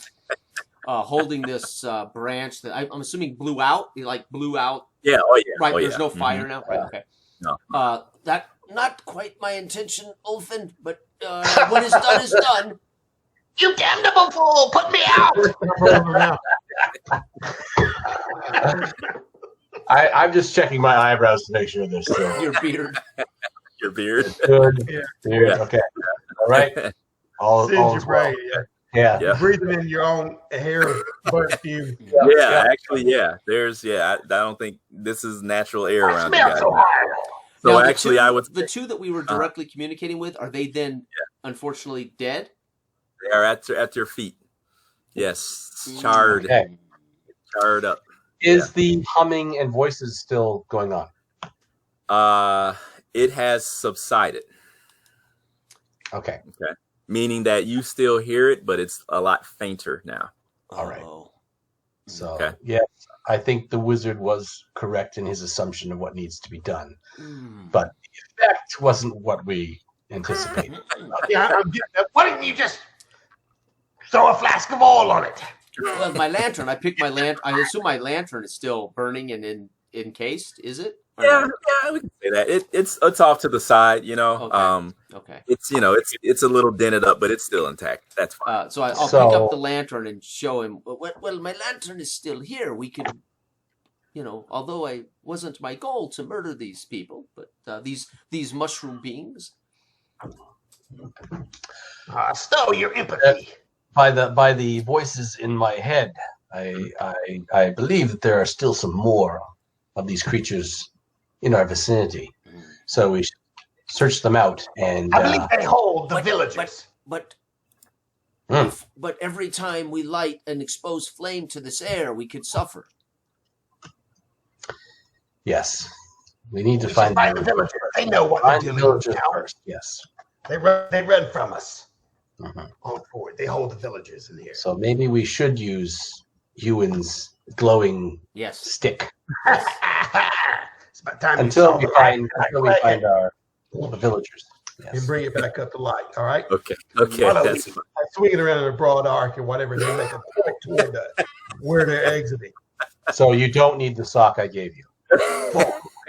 Give I'll take it back. He I'll wants probably his come sock out. back. I'll probably have another use for it down the road. So, Exactly. all right. Okay. So we'll. Okay. All right. You said in the distance we could hear and see people, these creatures running away from us. So maybe we should. Yeah, some of them that had been singed or set aflame were fleeing Okay. from you guys, and you can kind of see the direction that they went. We should follow them, Ulfin and Hewin. Yes. Okay. At least All we right. burnt some of their spores. So they won't infect the village, as I suggested. Move forward. Okay. All right. Okay. You can make so- you can make light, but you cannot make fire. You old fool. I don't know. Yes, Don't we tell- shall see about that. Don't tip me. You guys move a little bit further, and you guys see that the cavern finally opens up into a sprawling, almost like well, it is not almost. It's kind of like looks like a subterranean garden of sorts. You know, you guys see more luminous fungi. You know, huge like giant mushrooms that are like man size or taller, and just all types of you know, fungus and stuff all over the place. Beautiful, almost like garish colors, you know. And you guys kind of would know that, especially in nature, when you see colors like that, that's usually a bad thing. You know, it's like a warning, you know. So very extreme like that. This is where they breathe their plants destruction. Is this bubble still over my head, this fishbowl? I think it lasts for 15 minutes. Yeah. So I would say yes, but it's about expiring now. Yeah, exactly. Yeah. You start seeing it, and then the bubble disappears. And all of these, the only things that survived the blast were the ones that were in your bubble, right? Yeah, and then the crap would come out. Yeah, it's like a and I'm clueless. And take off. Yeah. You guys can see that amongst these the fungal undergrowth, you guys can see, well, they're myconids, you know. So you see the myconids kind of shuffling amongst these toadstools and stuff. You see that some of them look like they were like kind of like harvesting or like cultivating some of the mushrooms and the fungal growth and everything. And you see that some of the ones that were afire, they run up to some of the ones that are cultivating, and they stop what they're doing, and they kind of lean towards each other and kind of bump heads, so to speak. And it looks like they may be communicating, you know, some type of way, you know. And you, just to prove, you know, just to kind of push the point further home, you see one of the singed ones kind of puts a misshapen arm and kind of basically points towards the direction where you guys are coming from, you know, and kind of starts waving its arms around. Ulfin, you must speak to them again. Tell them this was not our intention, but they must retreat from the world above.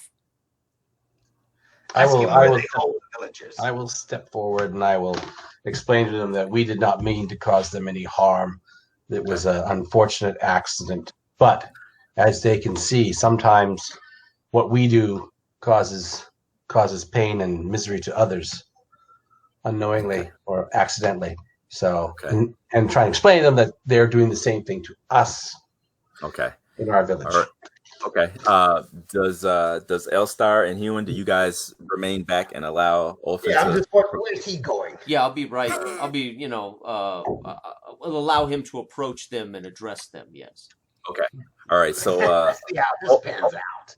So Ulfin, as you walk further out into the cavern, you see that the ceiling, you know, and the wall, or at least the walls, because you probably can't really see the ceiling because it's in shadows, but the high walls of the cavern, you see that there are like many smaller branching kind of like tunnelets, you know, smaller tunnels that are like maybe less than a foot in diameter, you know, going off in all directions. Okay. And you see that around the entrance or the openings, the mouths of these smaller tunnels, you see that the funnel growths are like growing like inside the tunnels, you know. You understand? I know what you're saying. Right. Okay. Underground. I want to use some underground knowledge here. Okay. Do I have any knowledge about the kind of range that a fungal life form could have? Like, well, outside of game, I know that there's like one of the largest life forms on the planet is a fungus, right? So I'm thinking these things might actually be sending out little tunnelets. You don't need to roll for that. Yeah, I need to roll for that. Yeah. Okay. All right. And that would explain why you guys saw the fungus up in the forest everywhere. Yeah. As well, not just around the sinkhole, but scattered throughout, which would also mean that people have been like stumbling onto these things. And yes, and that's how the infections. Yeah. Okay. Right. Okay. Let's see, what else can I tell you? Oh, okay. So, all right. So you step forward, and you see one of the harvesters or the cultivators Mm-hmm. stops what it's doing and basically looks, for lack of a better term, kind of stops and looks at you. And you already kind of told me what you were trying to convey to this being. So what I want you to do then is to make a skill roll. Mm-hmm. Just a basic skill roll. Right. I don't think. Let me look and see. I will actually allow you to use your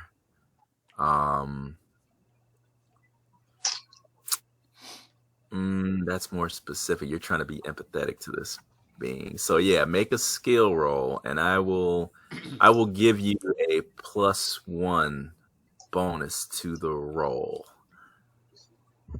as you try to convey your no. Okay, all right. No. Okay.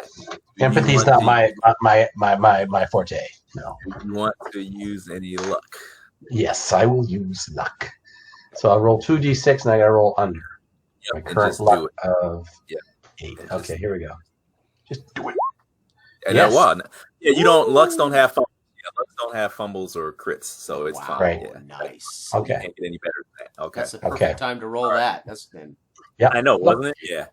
So we already knew what you were trying to convey to these guys. So the harvesting myconid walks closer up to you and basically bumps forehead, so to speak, with you if you allow it to. Are you gonna let it? Yes. Yes.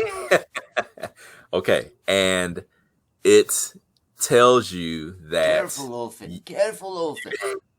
I've got this. I've got this. you must approach our what's he called? He says you must approach Yuck Mock and convey this to him. I ask, is Yuckmuck your king? Yes. Okay. All right. So take me to Yuckmuck. All right. Okay. All right. So it turns and begins to shuffle through the fungal field, more or less, moving away from you. He's leading him to his doom. And I kind of look over my See, wait. I'm looking back over my shoulders for my friends, kind of like, you are coming along, right? Where are you going? Oh yeah, I want Dwarf? to see it. I want to see this. I'm going to meet Yuckmuck, the Mushroom King. Good luck. We will wait here for you. are you kidding? I want to see this. I want the, I want the barter with the king. My ears twitch a little bit, and then I reluctantly fall in behind the wizard and the dwarf. Okay. All right. And Dale, I haven't yet, which is my mistake, but you definitely get a point of luck because you are playing Human much to the hilt and bringing life to to the character for sure, and a little death, I think. But yes, life for sure. Yeah. All right. So you guys follow in behind Olfin, and who is following the myconid harvester.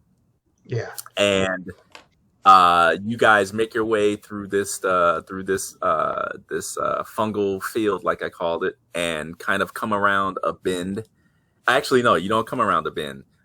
You see that there is kind of like a not a temple, but there's a circle of taller mushrooms, Okay. that kind of have formed like a natural, like not altar room, but just kind of like I don't know what to call it. Chamber, basically. Yeah. Yeah. We can tell it was kind of like organically planted to create some kind of a chamber for Yeah. somebody of And importance. as you kind of enter in between the stalks of these giant mushrooms, actually, as you guys, let me back up a second. As you guys are making your way towards that, you see that ahead of you.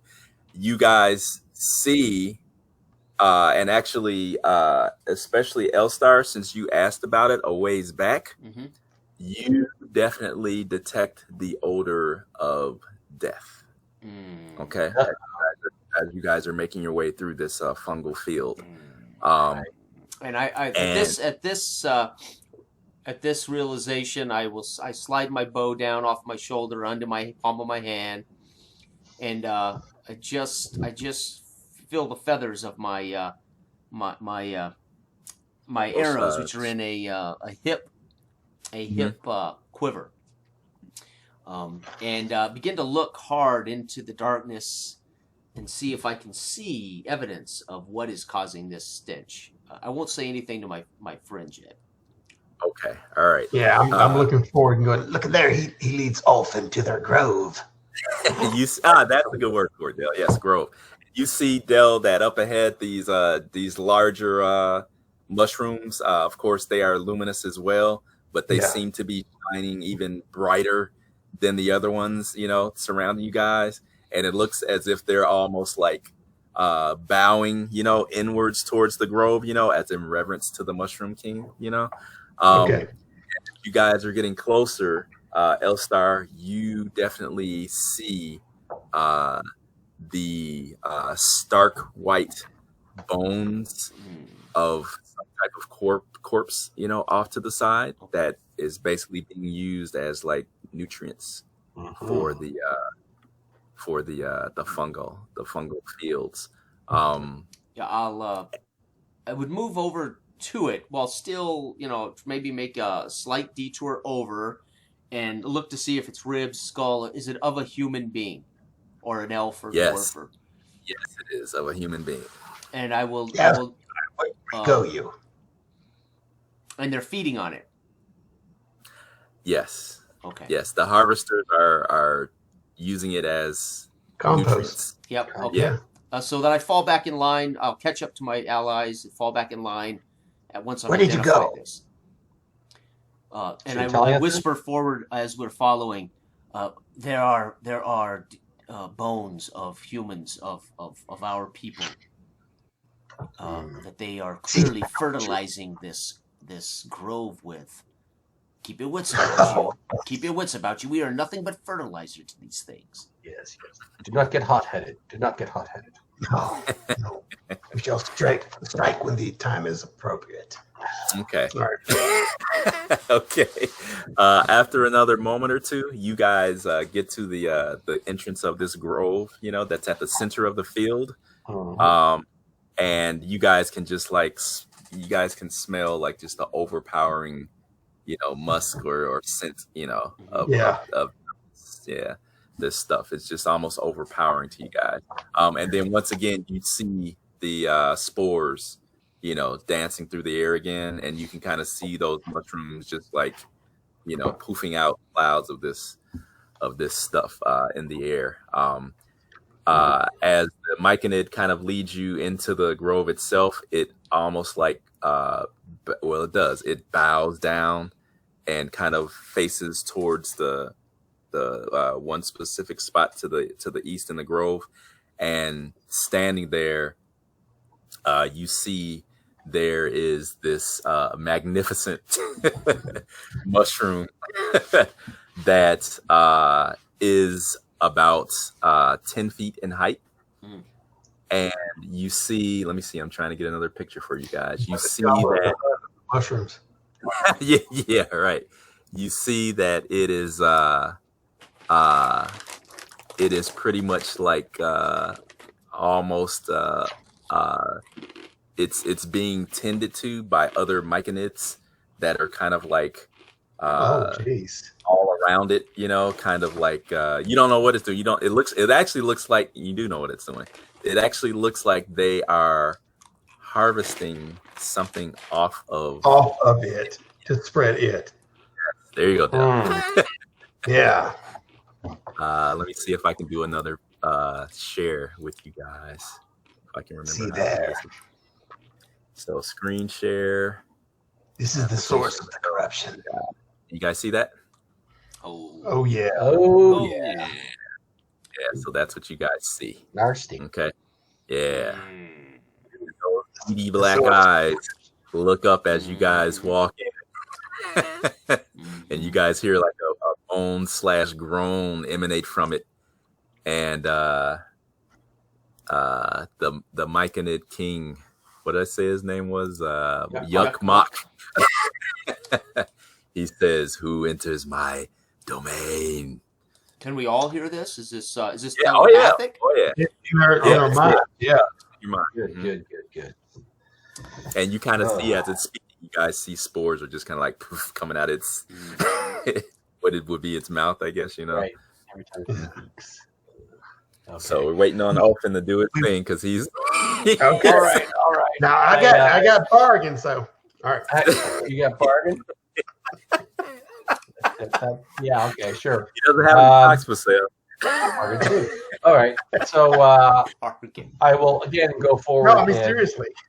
make my case to the great fungid one. To Yuck We are just simple travelers who have come here to warn you that you are perhaps unwittingly causing harm to others without being aware, and we ask that you cease your actions in the vicinity of our village. If not, then, well, unfortunately, we may have to take stronger measures to protect our own. Yes. Okay. Spit it out, dwarf. If you just let me handle this, will you? Gosh. If your kingdom is infringing upon ours. And bargaining covers persuasion too. Does it? There. Yeah. Okay. All right. So okay. that- All right. that's- We got bargain roll. I got bargain. Because there's Yeah, okay. yeah, Yeah. it's the same thing. It's the same thing. But Okay. it covers persuasion. So Hang on. Let me set the scene here some more for you guys before you guys start rolling. So We shall burn you to. No, I'm not telling him that. as Olfin is standing there, gesticulating in front of this huge 10-foot towering ancient what do they Weed. call those things? Weed. What's the mushrooms that are real expensive? That's a delicacy. Shiitake? No. King mushrooms? Powder puffs? No, I can't think of the name. Oh, I don't know. It's something that they use in food a lot that's really Oh, expensive. yeah. I can't think of Yeah, it. But anyway, so he's making his case. The other little smaller myconids begin to kind of orbit around Olfin as well, and they're kind of touching on your backpack and just kind of seeing what you're all about, because I guess you're kind of a strange thing. They're being very, yeah. Again, I tell you, he must pay for his crimes. Yeah, one of them might, touch one of your socks and kind of look at it. Yeah, I'm sure there's Kinda fungus. wait. There's probably family in that song.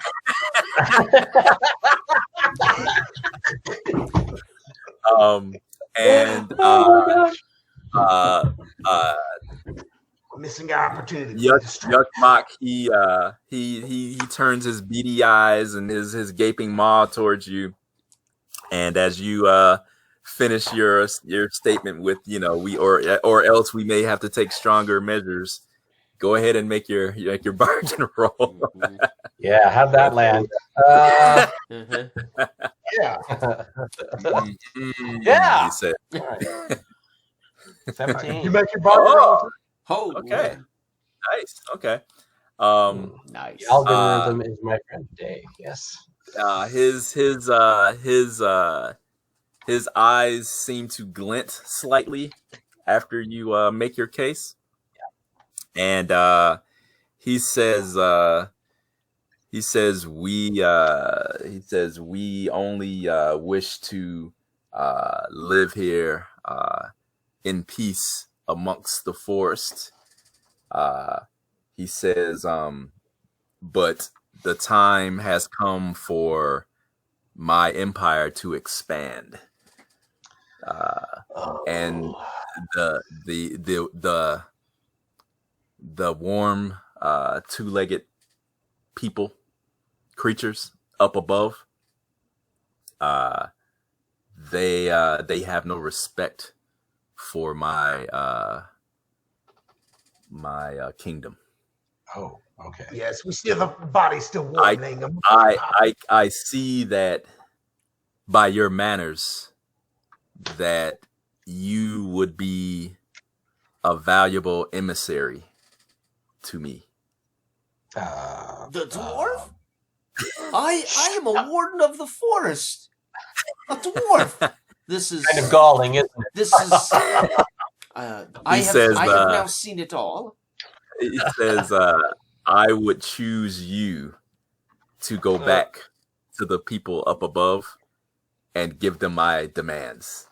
What are your demands, oh great mushroom?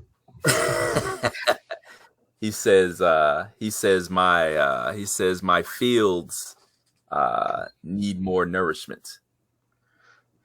I'm telling you, he must pay. He says, I desire more of them to return here and provide me with that nourishment. Now, at this time,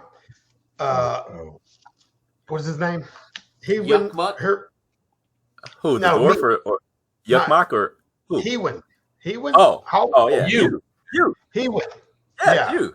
He was like on his freaking. He's almost like underneath his robes. He's jumping back and forth from foot to foot. And right now, he's like really animated and jumping all over the place, and he can't stand it.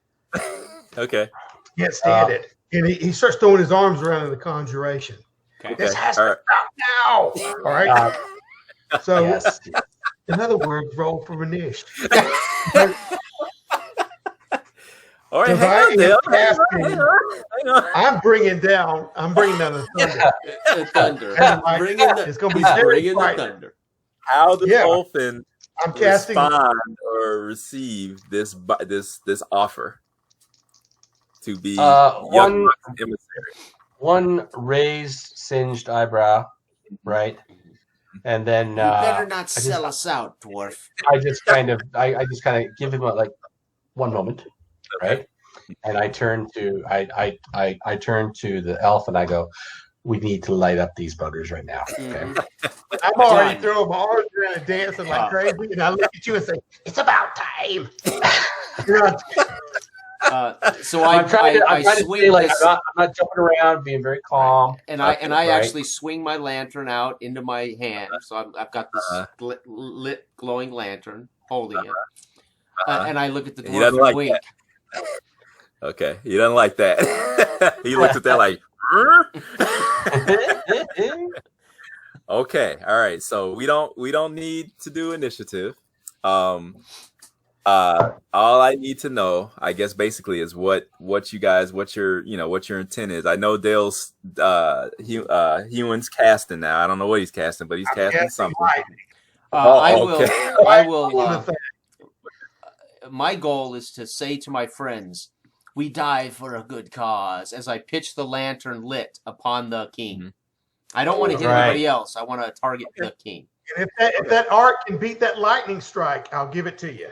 Well, it's ranged first, then magic, then melee. That's how it works in this game. So I'm throwing this lit lantern basically over the head of the dwarf as he says we need to put it. I'm like, okay, and I just let it go. And I say to them, we die for a good cause. Okay. All right. So Todd, are you getting out of the way? Are you I'm jumping out of the way. Yes. You're jumping out of the way? Okay. All right. Okay. All right. That's fine. Okay. Okay. So Jason, just make let's see, what do you have here that would be close to? Well, bow is my actual ranged ability, but I'm throwing, so I'm not certain what we would do for a throw. Just skill, probably, huh? Yeah, go skill, and then you can always back up with your luck if you need to. Okay, so skill is 7. So whoops, let's make a skill check. So 7 plus 2d6, and see how that does. Here we go. No modifiers. 19. Double sixes, baby. Woo, baby. Nice. That's double damage. All right. Okay. So what I will say that is, I will say that. Wow. Okay. Double six. That's nice. I'm thinking here. Let me see. I will say that will do. I'll say that'll do. And this is off my top of my head, guys. To keep it moving, we'll say that does 6 points of immediate damage to the king, and then I will say you can roll a 1d6. Okay. And that'll say how many rounds that oil continues to burn on that guy. Okay, so right. 3 is the roll, sir. Okay, so 3 rounds. Okay, so we'll do this. So at the beginning of every round, Yep. I'll have you roll a 1d6. You got and it. then based upon that, that'll be how much damage that goes for 3 rounds. Okay. We'll do Remember, you probably got a flask of oil in your backpack. Because I got one on there too. It just says lantern and oil. That's all it says. But yeah, that's all it says. Yeah. So, Gotcha. Oh, I've got that too. So, Del. Yeah. You're next. All right, bringing in the fire. Listen, how do I roll this on here again? I want y'all to see it. As far as what do I type in to roll? I thought you were just rolling dice. Okay, all right. I was, but I'm just saying this time I'll do it. Oh, okay, all right. Okay, so on your character sheet, you should. Did you? I'm rolling. I ain't got time for that. See, I'm just rolling in the box. Yeah. We got to roll with this thing. I thought I just had to type in something. Go ahead. You asked me. Yeah. I know. I was trying to accommodate you. I ain't got time for all that. I know, right? You sound like Grandpa Jones, man. Right, all that technology stuff. I ain't got time. Okay, here we go. Well, I ain't got time for all that. Do I get a resistance against that, Del, or anything, or is that just? Do I just take the damage? I know. No, I think you just take the damage. It says it's powerful attack.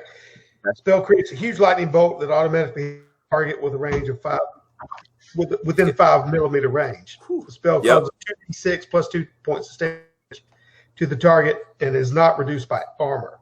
Okay. The spell cannot be dodged or avoided and can only a counter spell or wall will block the bolt. Okay. Wow. All right. Okay. He is just a big. Well, I want to use 2 points of luck on this too. All right.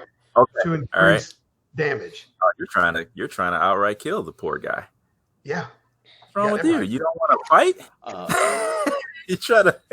Are you trying to actually end this? Or what? We will nominate the dwarf as their new king. But I rolled an 8 and then I rolled a 1 on the damage die. Okay. Okay, so you tell me since you got the book open. Okay, but I mean, with the 2 bonus, so that would boost it up to a 3 on the damage dice, or add 2 points. No. The damage dice straight. I don't think there's any modifier to the damage dice. You used luck. You added luck or magic to that. What did you do? No, I wanted not for the magic roll, but for the damage aspect of it. Yeah. Right. So were you using luck for that, or were you using your actual magic? Were you using your? Hang on. Let me see. Let me check something out. Magic points. What's I thought. Okay. No. That's rounds to prepare. So.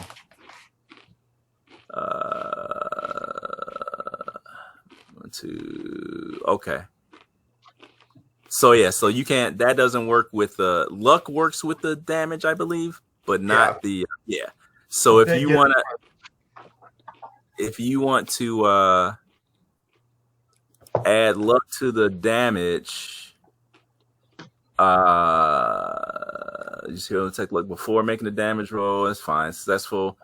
Okay, so basically, what you do is if you make a luck roll, you do max damage. That's what it is. Wow, nice. That's really nice. Yeah. That's a great way to do it. That's what it is. Yeah. So it's simply done. Okay, so I rolled an 8 on my thing, plus it was magic 9 plus 3, just 8 plus 12, 20. Oh my God! Hopefully that hits, and then and then I roll a luck roll. Right. For full damage, to do full damage. Full damage. Okay, I roll 7 on the luck roll, which my luck currently, if I utilize the luck, I'd be down to 6. Right. So you did that. That doesn't do it. Yeah, so it's 7 right now, but then it'll be down to 6. So you just use 1 to roll that 7. So you're fine. So then what's your max damage then that you're doing? Max damage is that it was 2d6 plus 2 is what the damage was. So that'd be 14. Oh, wow. Okay, so 14 plus the 6 that L-Star did with his burning oil. Yeah. This huge lightning bolt filters through like the ground above him. You see the tendrils going like that, and it just strikes him dead center. And Ulster thinks all of this occurs because of his oil. So he's like, "Oh, look what I did!" Yeah, it just sounding boom. He doesn't have a clue that you just cast this lightning bolt. So can you imagine? Boom! Wow. So you basically, but man. So I would say that after the initial flash and splash of the lightning, of the oil, and this arc of lightning kind of touches out. You guys see Ulfin kind of dodge to the side out of the way and tumble actually into and over a bunch of the myconids that were there. You basically light this guy up like a Roman candle, more or less. And you guys basically smell, grilled mushrooms now. Mushrooms just molten. I'm suddenly hungry. Yeah. As you basically emoliate him, and he just lights up and crumples in on himself, and you guys kind of hear a groan, as he kind of just like collapses in on himself, and it's a pile of nice stuff now. Behold your new king! Get up, dwarf! Ulfin. You guys hear all this buzzing going on, and then you guys see more of the myconid harvesters and the gatherers come out of the fields walking towards you guys, and kind of you guys are surrounded by them, and you guys see that they begin to kneel down around the three of you, and then we will fade to black there. Oh, nice. Outstanding. That was great.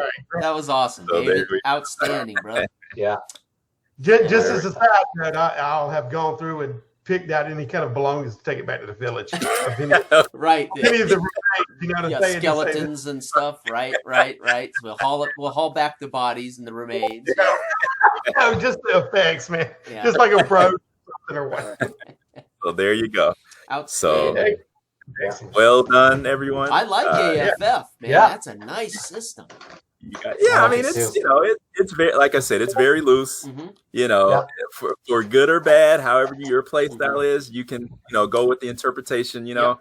But I think that if you got a good group of guys that are willing to kind of play it a little more loose, then you're fine. Yeah, you're fine. Yeah, absolutely. It's fine. Yeah, I mean, it's simple. It's simple enough that it is very intuitive and very flexible. Yeah. So how big's the actual rule book, the main book?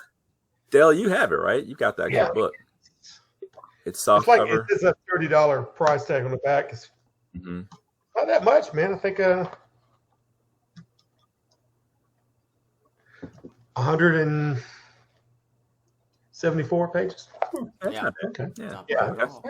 It's got a ton of source books for it, though. Oh, yeah. And there's also a science fiction book now for it. Yeah, I saw that. I haven't read through that yet. Oh, okay. On the back, immediately, you've got Titan, which is about the world of Titan. That's the world, which is the beast. So this is from Titan? I mean, this map and everything is from Titan? No. It's the map itself is from there's a publishing company called Raging Swan. Okay. And they've got a lot of supplements that they do. Nice. And make a long story short, I used to be an official like reviewer for drive-through RPG, you know. Holy Right. And nice. what happened was I just used to get like just pummeled with emails saying review this, you know, and I honestly couldn't keep up. No. You know, because I would try to do an honest review after I read it and hopefully had a chance to maybe even play a game or something or a module or whatever. And I just couldn't keep up, you know. Right. So long story short, I got a ton of stuff, you know, and I said, I want to try to use this for something, you know. Yeah. And I was kind of looking like, do I want to use the default world or whatever, or do I want to use kind of something off the beaten path? So I knew this was just going to be a one shot for now. So I kind of took a little more liberty with it, but I said where you guys are at can be dropped anywhere in the Titan world. It, you know, it's pretty generic. Yeah. Right. But this was a supplement called the Lonely Coast from Raging Swan. Nice. And they've got you know, it's a little campaign area that they kind of expand upon. It's fairly generic, so you can drop it in whatever. Wow. They've got like Pathfinder versions, they've got OSR versions, and they've got system neutral versions, you know, well, that's of this. So okay. so I saw it, and Lonely Swan. Raging Swan. Right. Yeah. Lonely Coast. And so I tried to find something that maybe was a little off the beaten path because you guys have seen a lot just like I have. So I tried to find something a little, you know, that you guys wouldn't go, oh yeah, I remember. I know this. Or I remember, you know. It's fantastic. So, and I just adapted. And then I got the idea for the adventure from I backed like a bunch of like fantasy zines off of Kickstarter. And I think this was in one of the many. And I just took it and just kind of adapted it, you know. Adapted massaged it a little bit. Outstanding. Well, I want to thank you, David. That's the first time I ever had a chance to play in one of your games, brother. That's fantastic. Yeah, that's great. You know, I don't run as much as I'd like to, so I'm I feel a little rusty, but I had fun. You guys are entertaining as usual. You guys never fail. I don't know who you think you're playing with. We're just a bunch of knuckleheads, man. I mean, you know. No, I had fun because you guys go with the flow, you know. I appreciate that, you know, and like I said, they'll have me worried for a little bit. I didn't know if it's gonna lose. You give Dell some toys to play with. I thought to be honest with you, I thought we'd never get out of that bar. Dell was gonna just be casting left and right, man. Yeah. At least he didn't turn himself into a squirrel. I know, yeah. But no, you guys did great with the pre-gens. That I couldn't have asked for better, you know. That's kind of a nervous thing. Some people don't like using them at all, you know. But I love them because they challenge you. They challenge you to play a character you don't make all the time. Yeah. Exactly. So I had a good time. So you know, you guys ever want to jump into this world again? We can rolling up characters is easy. Yeah, it's easy. Yeah, we'll slide this into the rotation, right? Into the rotation, yeah. There's nothing we won't do at Roleplay Cafe. Right, what's on the menu? I mean, you name it, we do it. All right. I'll go ahead and sign off here, guys. Everybody, thanks for watching, and we'll catch you on the flip side. Thank you, David. All right. Oh, yeah.